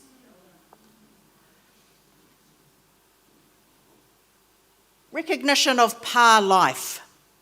So what has this person done, again, in their practice, in their life? Growth under kaumātua as a young person, treated the same as a degree or a master's. That's a really nice comparison. When we think of qualifications, we often think about Pākehā tohu. So that's a really nice Te Ao Māori view of what is the tohu that you are an appropriate person. You have had a pā life and learnt from kaumātua.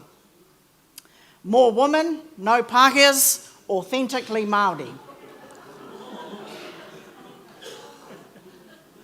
To be in good health. Being called by God to the ministry. The bishop is a bishop of an amorangi, their people, their hapu, their iwi. An archbishop has the 5 amorangi, anake.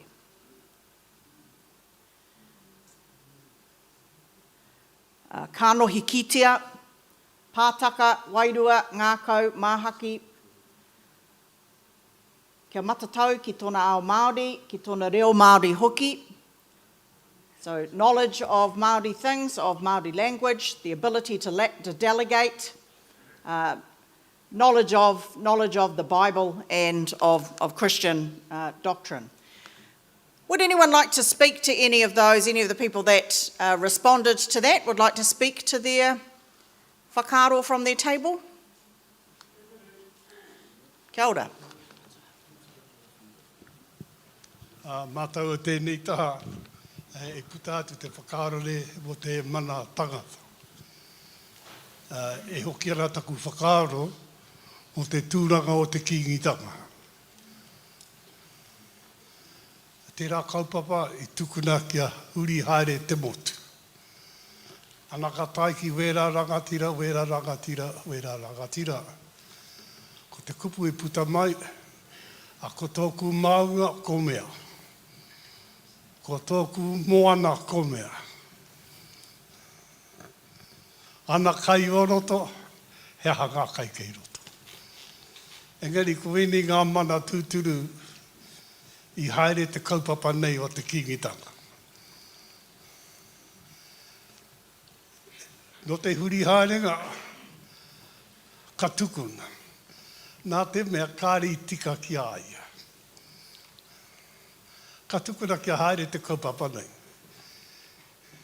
Te mutu ngā ke kau mai ki roto i a Waikato. Nā he ha te kōrero, he piko, he taniwha, he piko, he taniwha. Ko te me hoki kei aro i tērā pātai, ka taia e koe te hiki, te kaupapa. Kei a koe ngā taonga katoa e taia te hiki.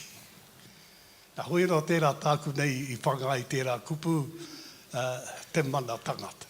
A kia ora tātou. Tēnā koe. Anybody else want to talk to appointments? Carl? Tāhiruini.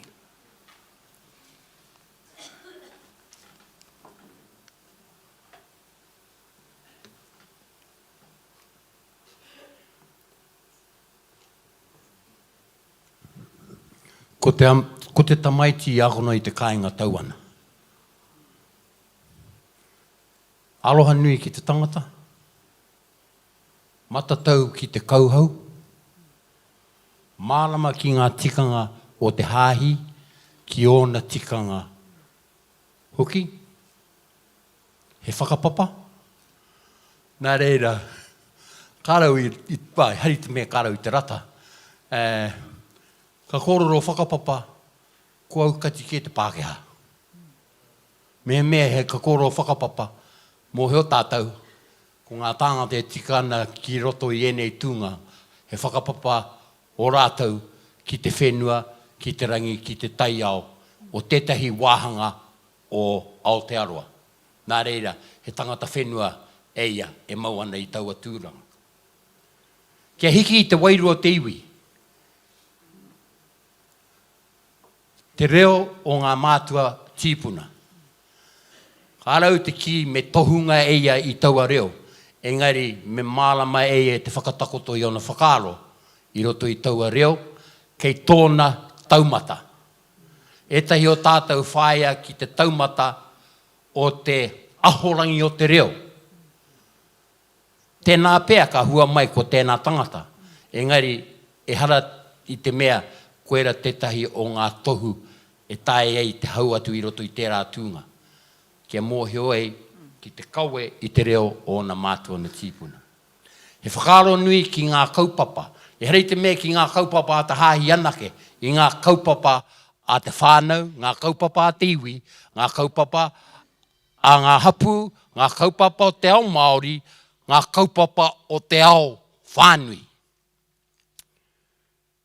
He whakaaro nui hoki ki te tangata, he mōhio ki te awhi, ki te tautoko i te tangata i te wā e tika ana. He mōhio ki te arahi i te tangata i te wā e tika ana.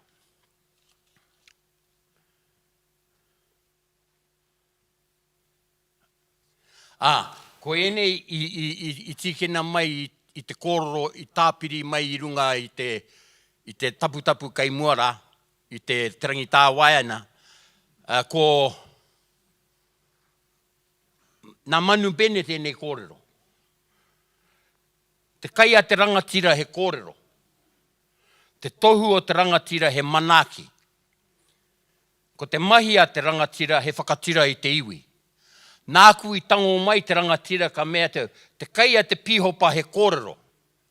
Te tohu o te pihopa he manaki. Ko te mahi a te pihopa he whakatira i te iwi. Hera nāku e nei kōrero, nā o tātou mātua tīpuna, ia rātou e tohi ana, koe te tangata e tika ana he kawe i enei āhuatanga. Tātou e kōrero nei e nai nei mo te pihopa. Engari tēnei āhuatanga ka hāngai ki roto i a tātou kaupapa ā whānau, ā hapu ā iwi. Kāre he wehenga i te pakeke o te tamaiti, i te wahine rāne i te tāne. Kei te kōrero mōku tonu i roto Ngāti Porou.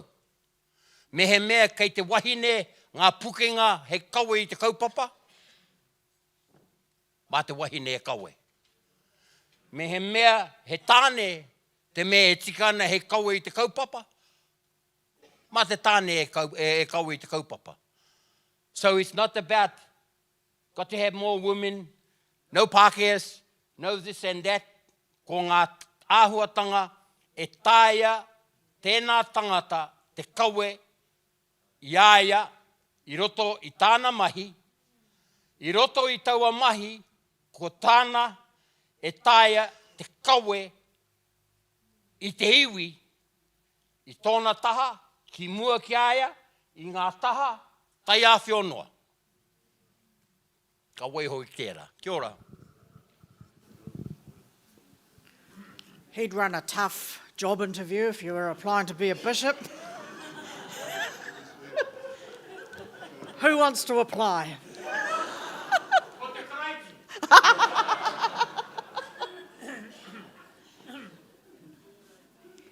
Kia ora tā. We've got time to look at a couple of others maybe. So let's look at relationships. So here are some of the responses we got in relation to that po. So what we have to say about principles guiding the relationships of Episcopal leadership. They must have a relationship with the church. Hononga ki a rātou hāpuri, kānohi kitea, so be a visible, seen person in their community, in their takiwa, rohe, hapu, iwi, not across the world, just, as Taja said, where you are from. Stay home. I think the Archbishop's budget would like that. We've got a similar theme here, he kānohi kitea, be a seen person, a culture of restoration, to already be truth-speaking, to already be listening to each other, to find a way to resolve any conflict. This they practice across the amorangi that they participate in. Māori, visionary, kianga whakamua, kaunga, striving for excellence in all kaupapa mō te iwi Māori. Rangatiratanga, manaakitanga, mauritanga, humārie, love for all people, wairuatanga, approachable, nākau māhaki. So again, very similar themes here, relationships with iwi, hapu, relationships across amorangi, manamotuhaki, a relationship of and with God. To be included in all decisions and feel part of the team. So that's obviously a communication principle. Trust in your choice of bishop and to all be on the same page. Anyone like to speak to their contribution in relation to relationships from those? Kia koutou.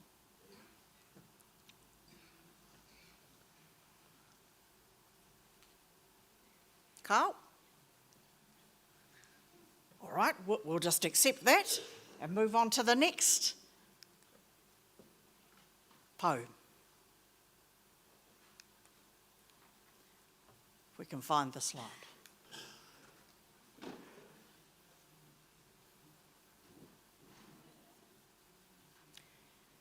Okay, 3 principles that should guide ministry. Three responses for that po. Whakawhanaungatanga, being relative, kia Māori, being culturally responsive, and self-care. And again, we've heard already about that this morning, that to be able to look after others, you need to look after yourself. So look after yourself before ministering to others. Ministry for people, from birth to death, tiakitanga, responding to the needs of the people, and to be a shepherd in te ao Māori, pauhere. Any comment or response to those principles?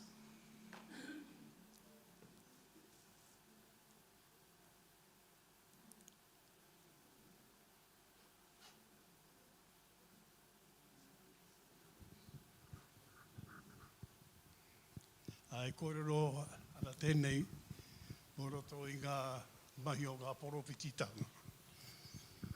Ngā mahi roto i ngā poropititanga o roto Taranaki. Nā kōrero nau mō tohu kākahi rau ko te whiti o rogo mai. Ki ngā mōrehu, i whai ara o ngā tahi.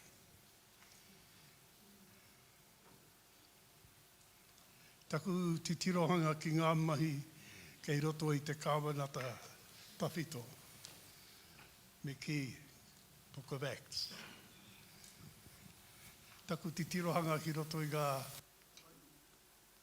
toro i reira. Ka hoki aku mahara. I ngā mahi a ngā mōrehu. E whai ana i ngā poropiti rāwoko. Tohu rāwoko te whiti. Te ori te tonu te hanga, wara tau mai. Ki te tiaki i ara atu anō. Aha koa māwiwi, aha koa o. Engari, kia taitu ki tērā tūranga, e taia e rātou te tiaki i ara atu anō. Ka whakapahia e ngā poropiti. Ngā karakia. Ki rua i ngā mōre. Ana ka whakawātea hia.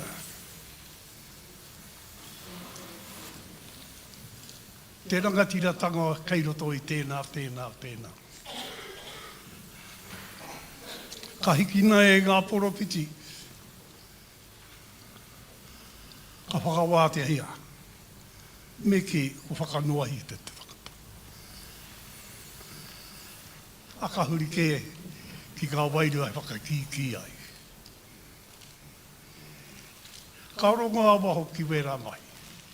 Kia rereke hoki tēnei. Kua tangohia te rangatira tanga o te tangata. Ka kuhungia he wairua ke.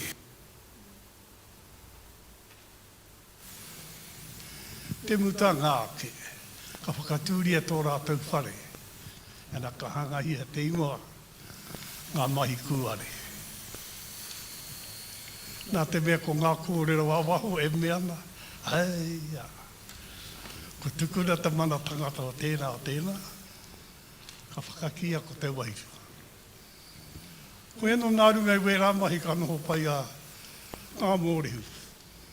O ngā poropiti. A tohu rāu ko te whiti. No te tūranga mai o te kāwana taka me wana hoia, ara ka pāhua tia pariaka. Koe anō e kohanohi o tēnei ke waigana i a tātou. I roto i ngā ahua tanga o ngā mātua tūpuna i ngā rangi o mua. Kia ora mai tātou. Kia ora, matua. There were comments in the middle there. Probably a couple more comments before we wind up. Kei akui. Kia ora mai tātou, ko Doris kaua ahau no te rohe o tangi te kio, te upuko o te amorangi o te upuko o te ika. Kia ora. Our group was given the task to talk about ministry. And what we did find was the 5 areas that you had up on the screen. They're very interrelated, interconnected. So as we were talking about ministry, we couldn't help but step over and talk about support as well as relationships. But rather than at the risk of repeating what other people have said, I'm going to cut to the chase and focus on the 5 marks of mission that we focused on, really. And the 5 marks of mission was claiming the word, speaking the gospel, teaching, baptizing, leading others to Christ. Again, the bishop is not to do that on her own. She must have the support of her network within the Amorangi. And what we're talking about there is there's an educative arm, there's a social arm, there's a kahui wahine arm, there's a kahui tāne arm, and there's a kahui rangatahi arm. So all those arms should be working in unison to support the bishop. Now you see I've stepped into the support part. What was the next one? Also nurturing, again needing the support of the whole of the Amorangi for the bishop to lead in that area.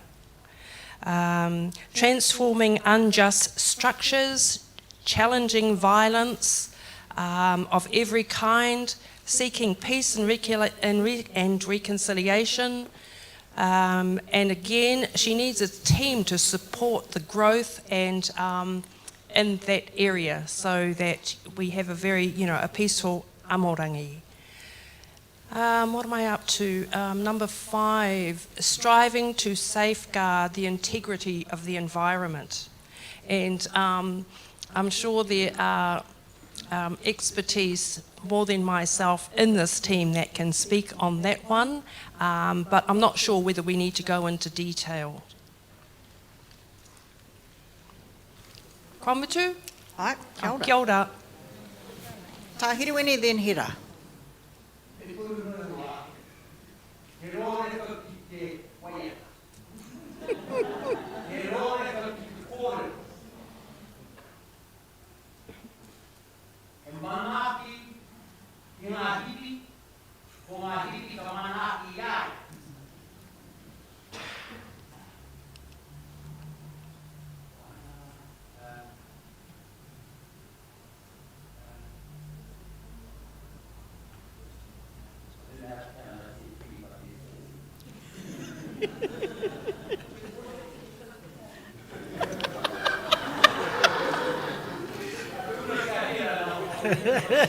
Come on.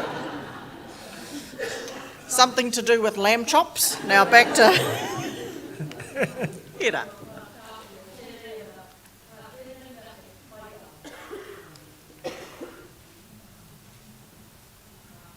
Tāku nei e kōrero hia nei ko tēnei kaupapa, tēnei tikanga take pū ko te whairawa. Kia mōhio ai tātou, kia whakareri, kia pai te tupu o rātou e haere mai nei. So I like the principle of whairawa, which requires us to invest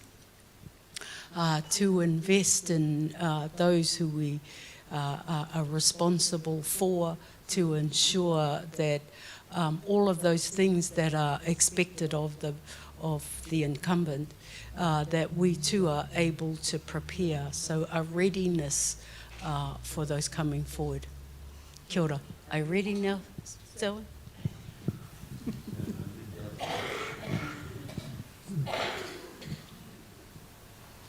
Anyone else? One more before we close up? Ka hore?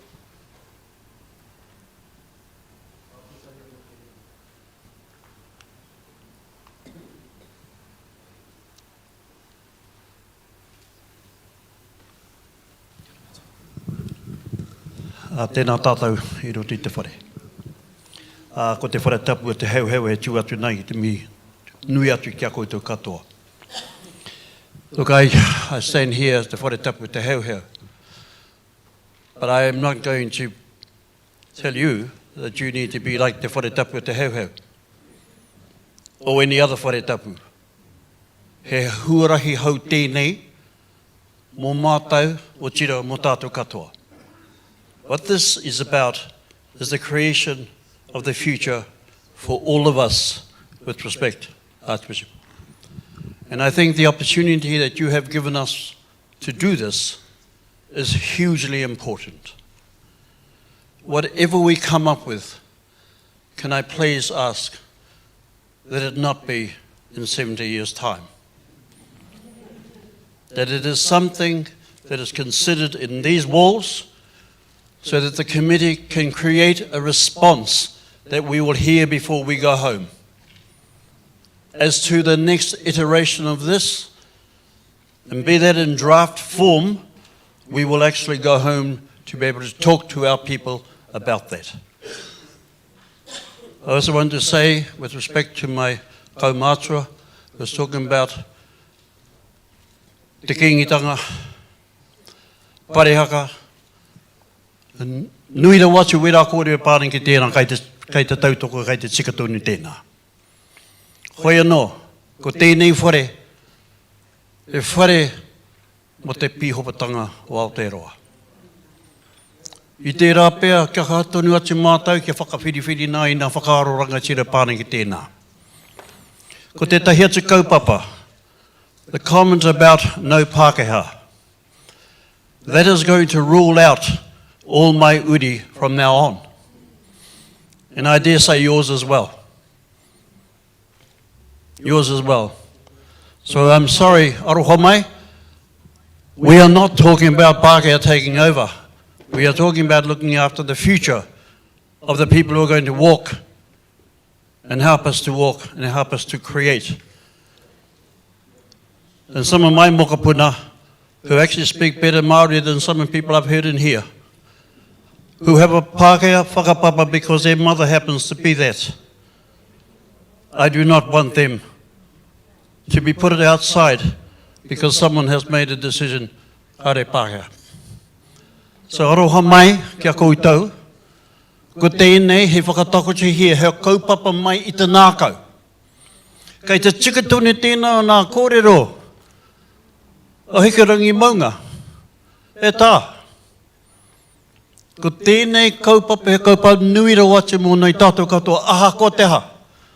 And what I really loved about that e tā, because you and I both know, if my mother was in the room, she would say, make sure you include wahine.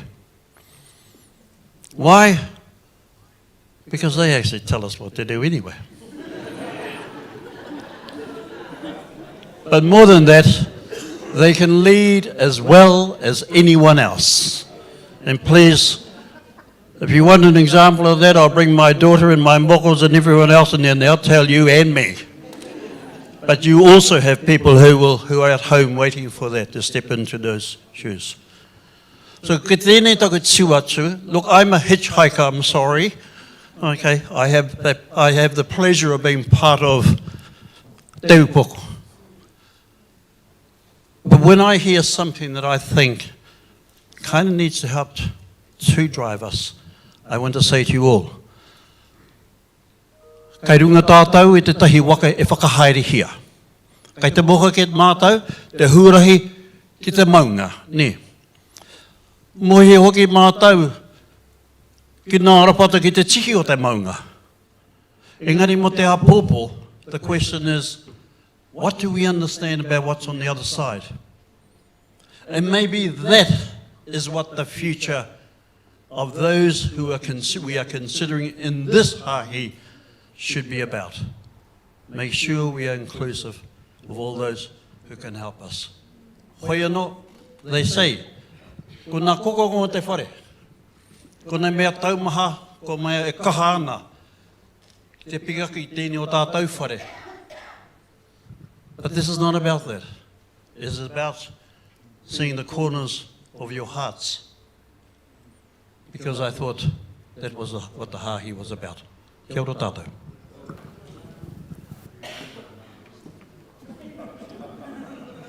And our concluding remarks from Rūnanganui.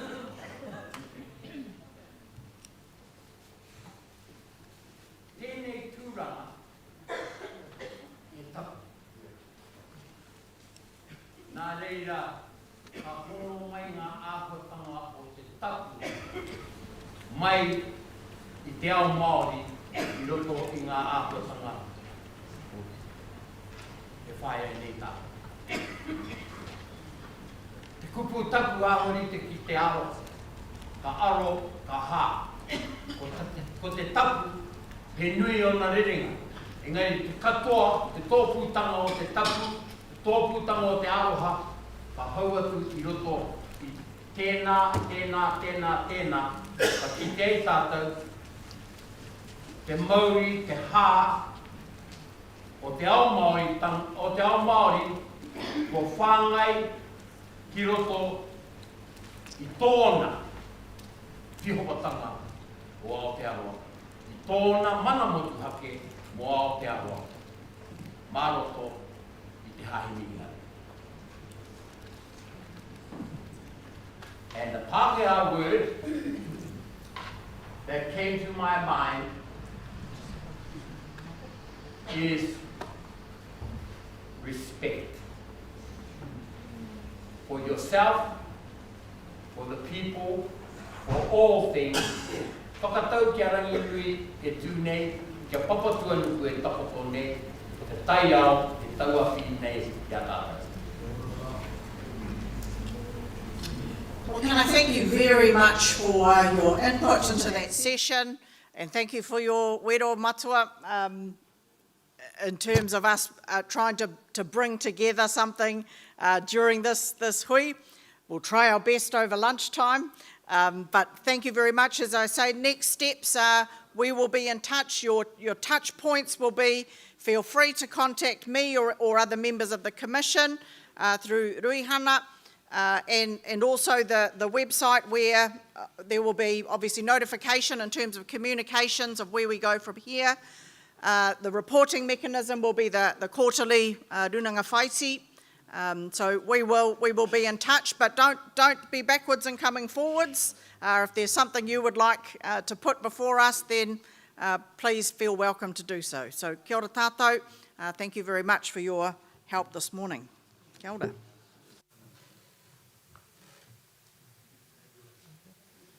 Kia ora, Kylie, kia ora tātou. Turn to your neighbour and say, I like that kouhou. I got no neighbour.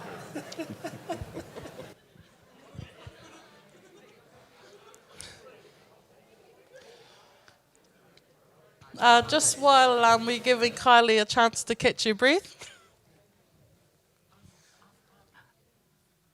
The final session to this part of the morning before lunch is a panel interview with some of our manuhiri.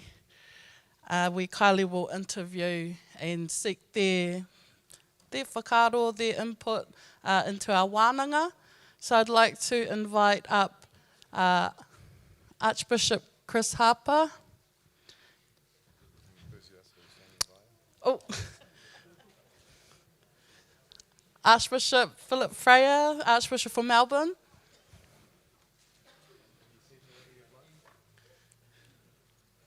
Archbishop Marines Bosoto, the Archbishop of Brazil. Oh, he can sit here. And Paulo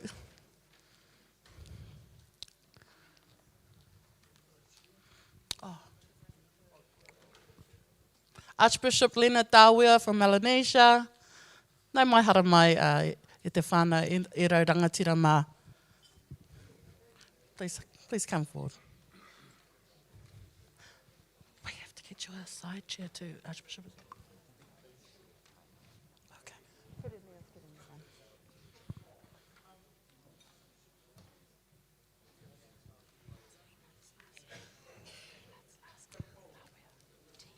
Dean.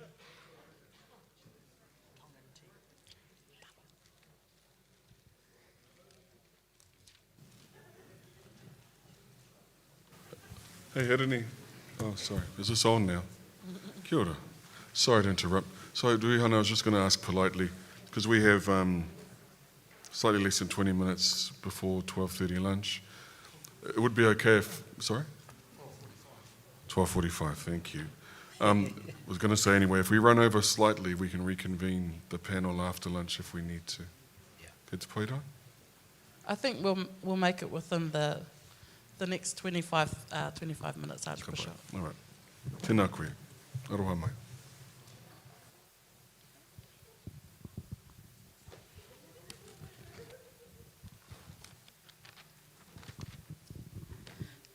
Kia ora tātou. I'll just lean forward so I can see you all. So welcome again to our international manuhiri that we have visiting with us for the duration of Rūnanganui.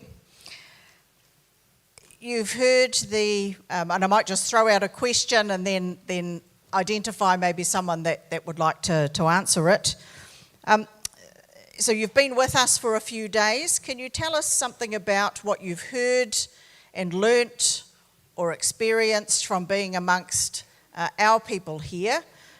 That is something you might take home that you've learnt from iwi Māori and our church here.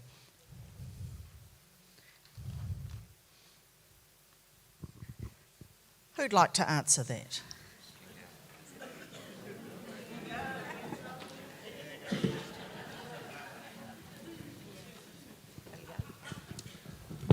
I guess I would just be able to say that we share a lot of the common story. We share common issues, and at the same time, we're I guess I could say it this way: it's nice to know that human beings are the same throughout the world.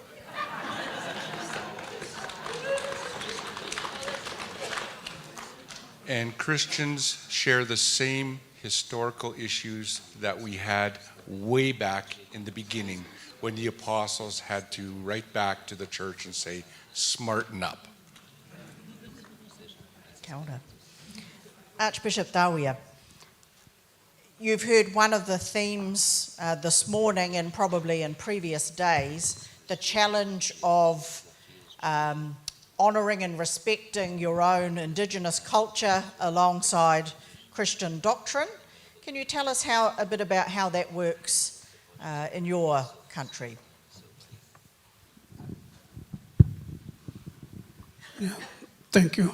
I think before I throw some thoughts on that question, I'd like to say it has been a great privilege to be present with you, but also to learn how you do your church and to be part of your deep spirituality in worship, in interaction and in sharing. So thank you, Your Grace, Archbishop Don, for extending your kind invitation to us, to me from Melanesia. From my culture, being a church leader is seen in the equivalent sense or equal sense with being a cultural leader. That is almost on the same level. The church leader is required to respect every culture, every avenues and every spaces where a culture is upheld. For example, I'm Church of Melanesia is part of Solomon Islands and Vanuatu and New Caledonia. And in Vanuatu, the government comes first, and then the culture, and the church comes third.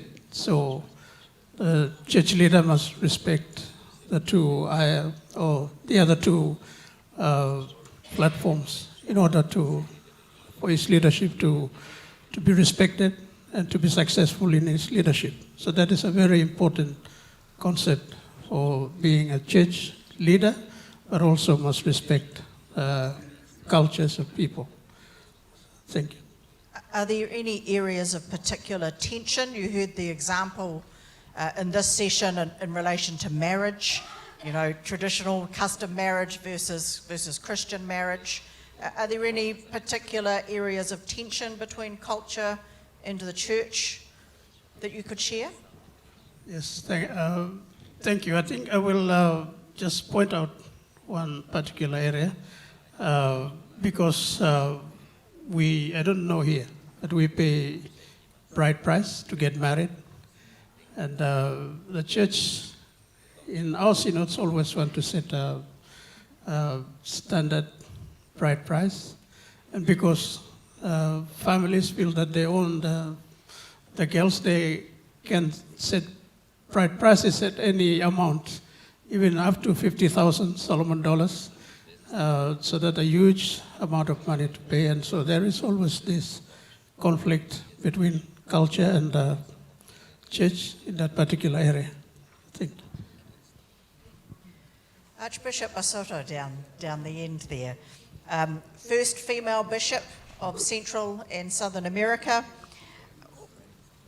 What characteristics or qualities do you think a woman or females can add to Episcopal leadership? Então, bom dia. Primeiro eu quero agradecer pela oportunidade de estar aqui com vocês. Eu quero agradecer ao Arcebispo Dom pelo convite. Good morning. First of all, I would like to thank the opportunity to be here and especially to the invitation from Archbishop Don.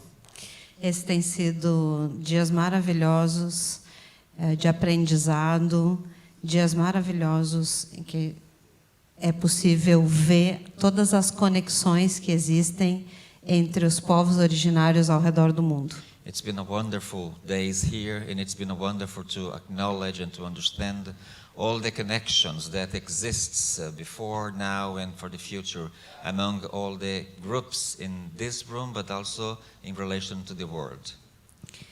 É um prazer, então, ter atravessado o oceano para estar aqui com vocês. It's a pleasure to cross the ocean to be here with you. Eu sou, como foi dito, a primeira mulher escolhida, eleita e ordenada como bispa na América do Sul, na comunhão anglicana. In the Anglican Communion, I am the first woman to be elected, consecrated as bishop in the South America, within the Anglican Communion. E a primeira primaz no hemisfério sul da comunhão anglicana. And in the South Hemisphere, I am the first female primate. Thank you. Thank you. Infelizmente, na comunhão anglicana, nas 42 províncias, nós temos apenas 2 mulheres primazes. Unfortunately, among the 43 provinces in the Anglican Communion, we have only 2 female primates. Eu acredito firmemente na liderança feminina na igreja e por isso foi uma alegria ver tantas mulheres ordenadas neste sínodo. I'm a truly believer in the female leadership in the church, and for me it's a joy, it's wonderful to see so many ordained women here in this room. Eu acredito que a liderança feminina na igreja tem uma contribuição muito grande na forma como nós fazemos as coisas. I believe that the added value of the female leadership is in the methodology, in this how we do things. A concepção, a forma como as mulheres fazem as coisas, elas agem em rede. The mindset, the worldview, and the way that the women do things is through networking. É preciso uma rede de mulheres para ajudar na criação, na educação das crianças, por exemplo. To educate, to raise children, it's required by the full a network, a contribution for other women.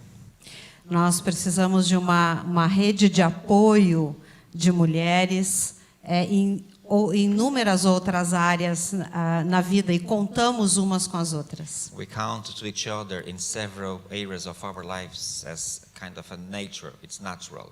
Essa também é a forma que nós lideramos na igreja, nunca sozinhas. And this is the way that we do leadership in the church. We never do things alone. Sempre contando com a experiência, o apoio e o conhecimento das outras pessoas. We always count with the wisdom, the experience and the knowledge from other women and from other people in the church.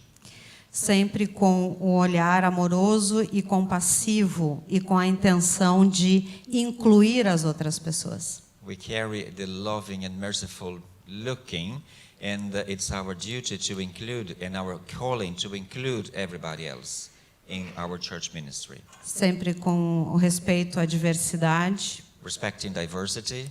E percebendo a maravilha que essa diversidade é. And perceiving and acknowledging how wonderful and how structural this diversity is to the church. Eu acredito que essas são contribuições específicas do ministério feminino e que contribuem para os ministérios na igreja como um todo. I believe those are the added value, the particular contributions for the female ministry to the church, and it can influence and inform other ministries among ourselves. Eu quero dizer a vocês que a igreja no Brasil, a igreja Episcopal anglicana no Brasil, levou 32 anos para escolher uma mulher ao episcopado. I would like to share to you, it took 32 years for the Episcopal Anglican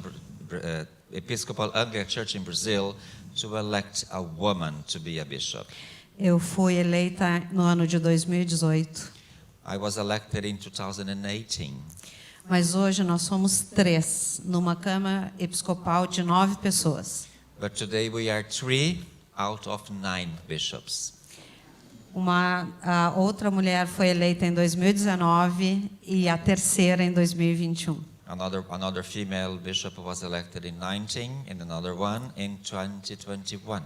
O que mostra o quanto é importante quando a gente ultrapassa uma barreira. That shows how important it is when we cross barriers or when we destroy barriers. Os medos também são extintos, os medos acabam. So the fears also go away, they end. E quando a igreja visualizou e sentiu um ministério episcopal feminino, foi rápido para que outras mulheres pudessem também ser incluídas. And when for the first time the Brazilian church experienced and lived with a female bishop, it was quite easier to have 2 more. Kia ora.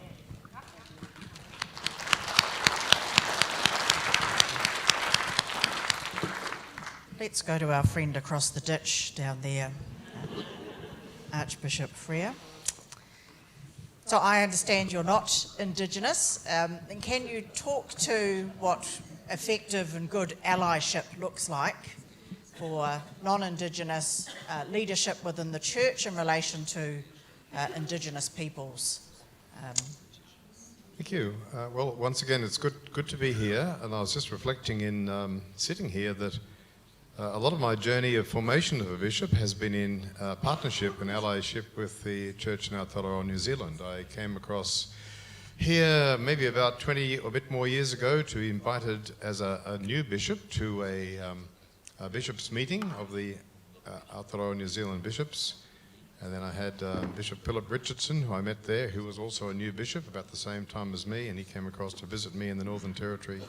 And in different ways, we've had a journey together, most recently before this visit at the General Synod in Nelson last year. So I'm very grateful for Archbishop Don to think that I might be included in the time we've had together over this past week.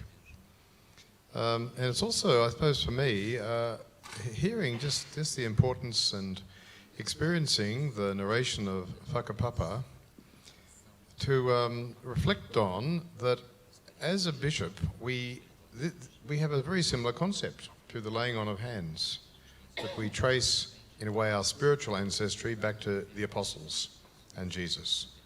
Because there's, in our belief, in Anglican belief, an unbroken link through the laying on of hands of 3 bishops, consecrating a new bishop, and so on, that we have that kind of spiritual whakapapa, if that is a combination we can lay in terms of that. And it's from that authority that the ordination of deacons and the ordination of priests happens in our own context in every generation. So to me, there's always something a bit bigger than our context in the Christian story we're tied up in.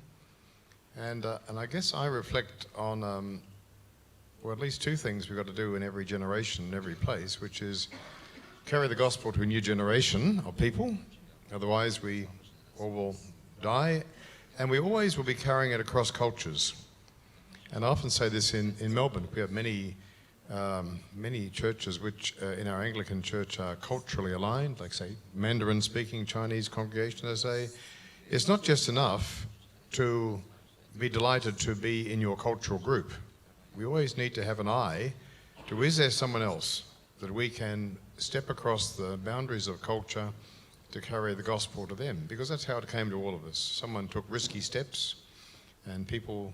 So I think that, there is this kind of alongside-ing, as you're suggesting, that we need to have. And, it's tuning into... because I think Anglicanism has both the bigger story, the long story of the Apostolic Church, and it also has, in that technical term, a view of subsidiarity, that what we should do at the local level must be done at the local level.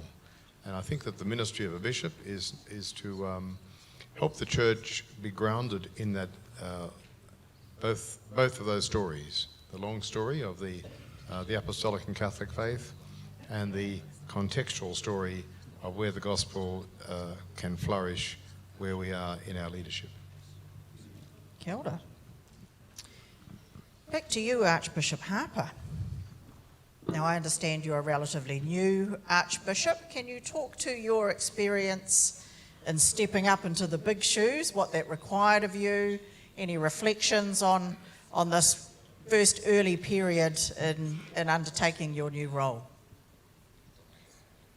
As the new Canadian National Indigenous Archbishop for 7 months now, I come in at a crossroad at a unique time in our Canadian history, being the second National Indigenous Archbishop. And with this new ministry comes it's a new leadership with new mandate, with new opportunities, the new crossroads, and at the same time, since the staff that were on have now retired, it's going to be all new staff as well. So where we take it from here, doing it very prayerfully, carefully, in collaboration, and with conversation and deep prayer with all our brothers and sisters around the world.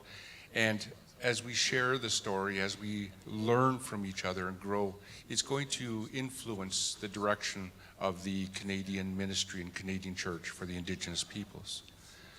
For the first time, you know, as in some of our documents that which we shared with our brothers here and sisters here, is that the new covenant, as well as what we call our OWL document, Our Way of Life.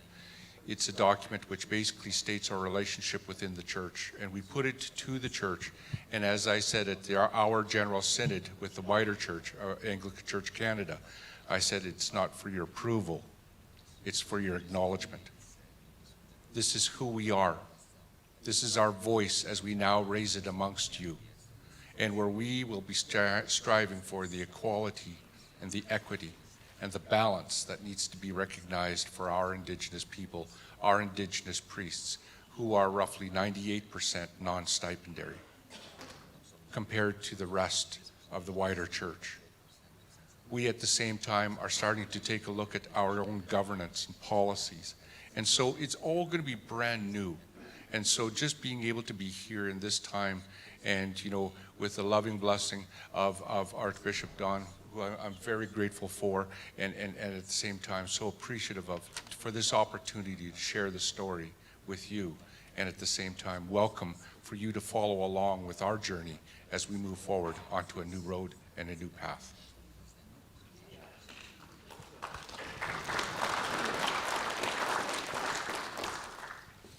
Archbishop Dawia, Archbishop Harper just talked about the new space that he's moving into.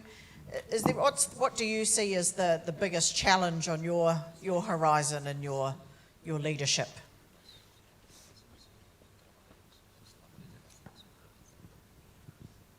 Thank you. I think this will relate to your first question to me. One of the biggest challenges we have now as a church is to have to include female in our ministry. We have women in all ministries except for ordination, and this is something that we are still struggling to break through. We are 46 years old now as a church since we have our independence or inauguration from church here in New Zealand, and we are still struggling with that. And it's something that people say impinges on culture, so that's a big challenge for us to break through. But it will come one day, because this is God's plan. Many churches, many provinces have gone into that, and we have seen a female archbishop here, and I'm seeing a lot of women priests in this chamber, so pray with us that one day we will have female clergies on our ministry. Being an archbishop is a challenging role. Sometimes I think it is like sweet and sour recipe in the restaurants. You have the eye moments, and there are times you feel as if you were in the valley of dry bones and just want to escape. But in the midst of it all, there is always the faith and the assurance that God calls us to carry forward and to push forward our waka, the kanu, the mission. When I became a bishop and then an archbishop, I still have a very, very young children, and I still struggle between family and the role of being a bishop, but then an archbishop. So that's a big challenge for me. And then, as I said previously, my church or my province includes, covers 3 political nations, so that was huge. Solomon Islands, Vanuatu, and we have a small congregation in New Caledonia. It's a challenge to visit all the places, and especially with language, because in New Caledonia they speak French, and I can't speak any single word in French. But I'm visiting them in November, but by God's grace, I will visit them, and I hope to relate with them in the common language, or relate with them the gospel that is put in our hearts to share. Thank you.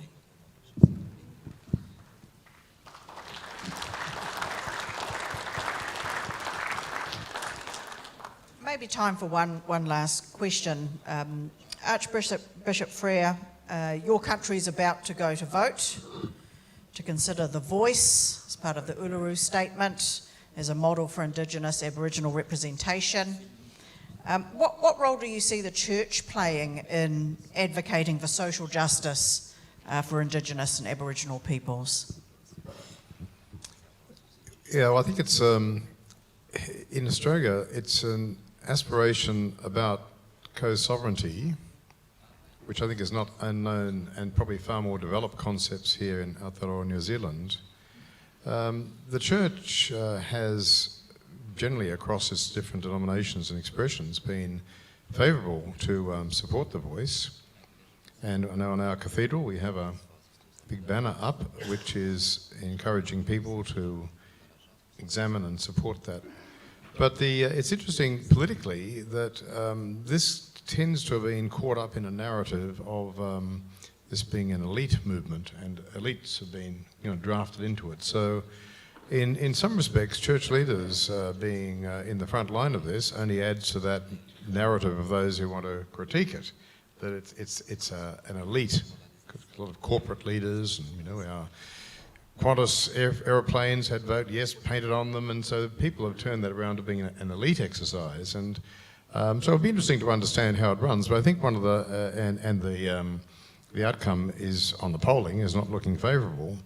But I think the church will have an important role in harvesting out of all the things that have been said, those things which are positive and optimistic and affirming of a way forward. Because I think Australia needs to really grasp that sense of co-sovereignty in a way that we're probably not particularly alert to.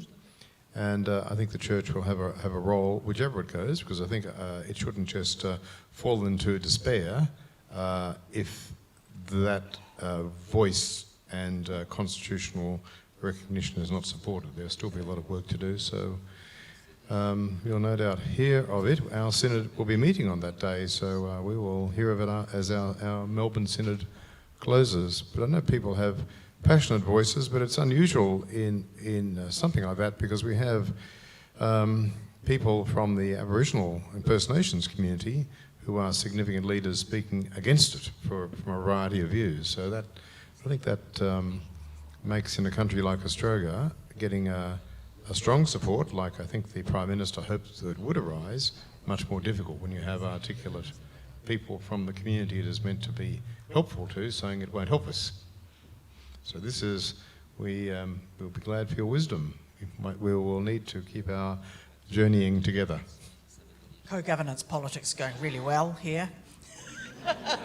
No issue there for our election. Well, thank you very much for your time this afternoon. So that draws this morning session to a close. And aroha mai, sorry, Bishop wants to finish up. Kai akui. Então, eu tenho só uma palavra antes da gente terminar. Desculpa interromper o protocolo. Sorry for the break in the protocol, but she wants to share something with you and with the bishop, Archbishop. Eu primeiro gostaria de dizer para vocês que eu volto para casa tendo muito presente na minha vida tudo que eu aprendi aqui. So first of all, I want just to assure you that I'm heading home with all of you in my heart, and all of the learnings I've been hearing here, it will be cooked meantime I go. O quanto para mim foi impactante ver toda essa diversidade, uma língua totalmente nova, cerimônias totalmente novas, mas eu consegui me ver em vocês, que essa conexão ela é fantástica. I felt the connection in spite of the Maori language, the different ways of worshiping, the different ways of doing liturgy, and of course the diversity among this room. But I felt very well welcomed and connected deeply to you. Isso me fez lembrar a experiência que a gente tem da floresta na Amazônia. This reminds me the Amazon rainforest. A floresta na Amazônia é uma floresta, como uma parede totalmente fechada, com árvores muito grandes. The rainforest of the Amazonian is just like a huge block, sometimes very difficult to go through. A copa das árvores deixa algum espaço para passar o sol, a chuva ou o vento. The canopies in the rainforest sometimes is so tight, just tiny spots for the sun or for the water to go through. Mas por baixo da terra, todas as raízes estão conectadas. But underground, there is a huge network of roots. Every tree, they are connected. Para uma floresta inteira se comunica. Then the whole forest actually they talk to each other in the whole alive actually. E foi assim que eu me senti aqui. This is how I felt here. Muito obrigada. Thank you. Eu trouxe alguns pequenos presentes que são muito simbólicos. I brought some small gifts, but bringing lots of symbol here. Este é um prato. Ele é feito de uma cerâmica chamada marajoara. This is a handmade craft made from a indigenous group called Marajoara. It's in Belém, in the northern part of the country where she lives. E eu vou deixar com o arcebispo Dom para ele lembrar da Igreja do Brasil. And this is the name of the Brazilian church, but carved into an indigenous clay and work. So this is for the Archbishop Don's office. E essa é uma estola confeccionada por mulheres indígenas no Alto Rio Negro, na região do estado do Amazonas. And this is a stole made by indigenous women from the high river. We call the name of the river is Black River, and they live in the high place of the Black River. So those women are doing this, and this is from their work. E ela é feita de forma artesanal. And it is handmade, one by one. Quando eu fui sagrada, uma das mulheres colocou uma dessas estolas sobre mim, e isso para mim foi muito significativo. When I was consecrated, during my consecration, one of those women came and wired me with this stole, and for me it made me more connected.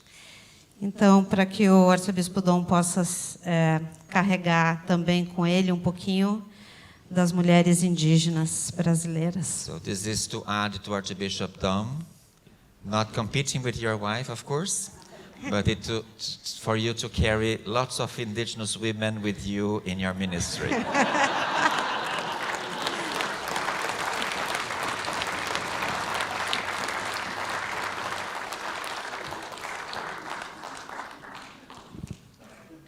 E essas fitas, elas são bastante utilizadas na região da Amazônia, nas festas principais. And these are wristband, and it's handmade as well, and they are very, very popular and used in very traditional feasts and celebrations in the Amazon region. E as pessoas amarram no pulso junto com boas intenções. Then you have to tie it up in your wrist, but you have to tie it up with and think about good intentions, good wills. Eu trouxe para todos e todas vocês. So that is a huge package here for all of you. So you can it will be set up maybe here or there, and you can come and collect one and tied up with good wishes, or you can tie it up in another person to desire good wishes.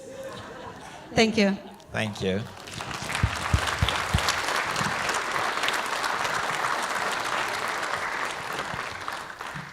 What a beautiful way to end our session. I'll hand over to Rui Hana in a moment, but can we just have a hand for all of our manuhiri here?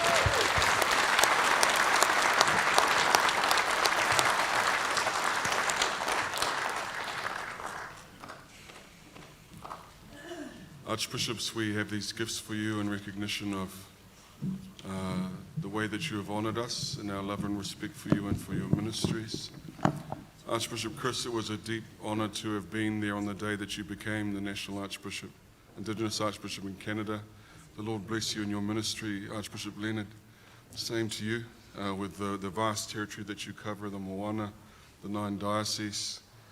Archbishop Philip has been a long-time friend of our hahi, and too humble to tell you that both he and his wife actually for many decades taught and ministered in Aboriginal communities throughout Australia, learnt Aboriginal language, became connoisseurs of Aboriginal art, and have walked hand in hand with Aboriginal people in their ministry in the Anglican Church for a long, long time, and that's why he's a friend of Aotearoa New Zealand as well.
Down just yet. Don't sit down just yet.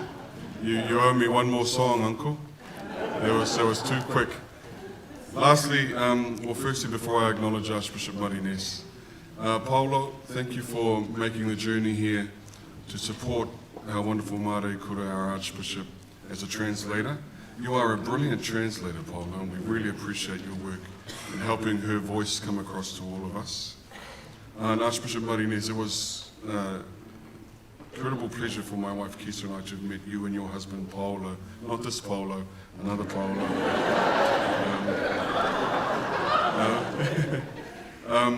When you had just become the Bishop of Amazonia, and now to have seen in the years that have passed that you've become an Archbishop and Primate in Brazil, and one of only 2 women primates in the entire world. We really love you. We're glad that you came. We're honoured to have had you. God bless you in your ministry. Tēnā koe, tēnā koutou. Katoa.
Kia ora, kia whakarongo tonu koutou.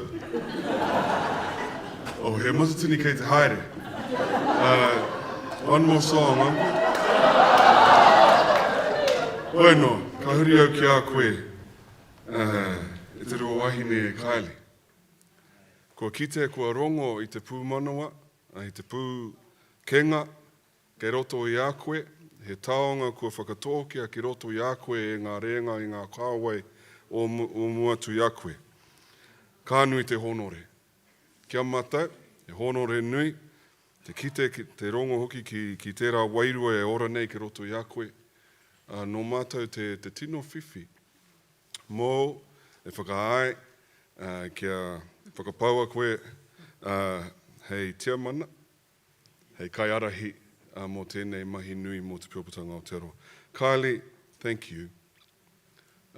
Recognise your whakapapa, your tūranga and all that you represent for taking on this task, this tino mahi nui for us.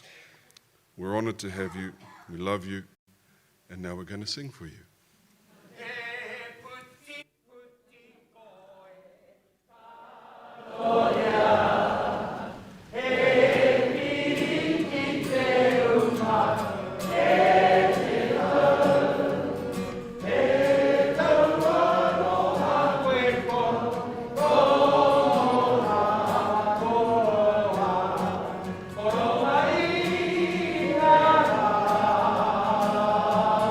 Away!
Lunch until 1:45. Sounds like a good idea. Please turn to your neighbour and say, I love that koha.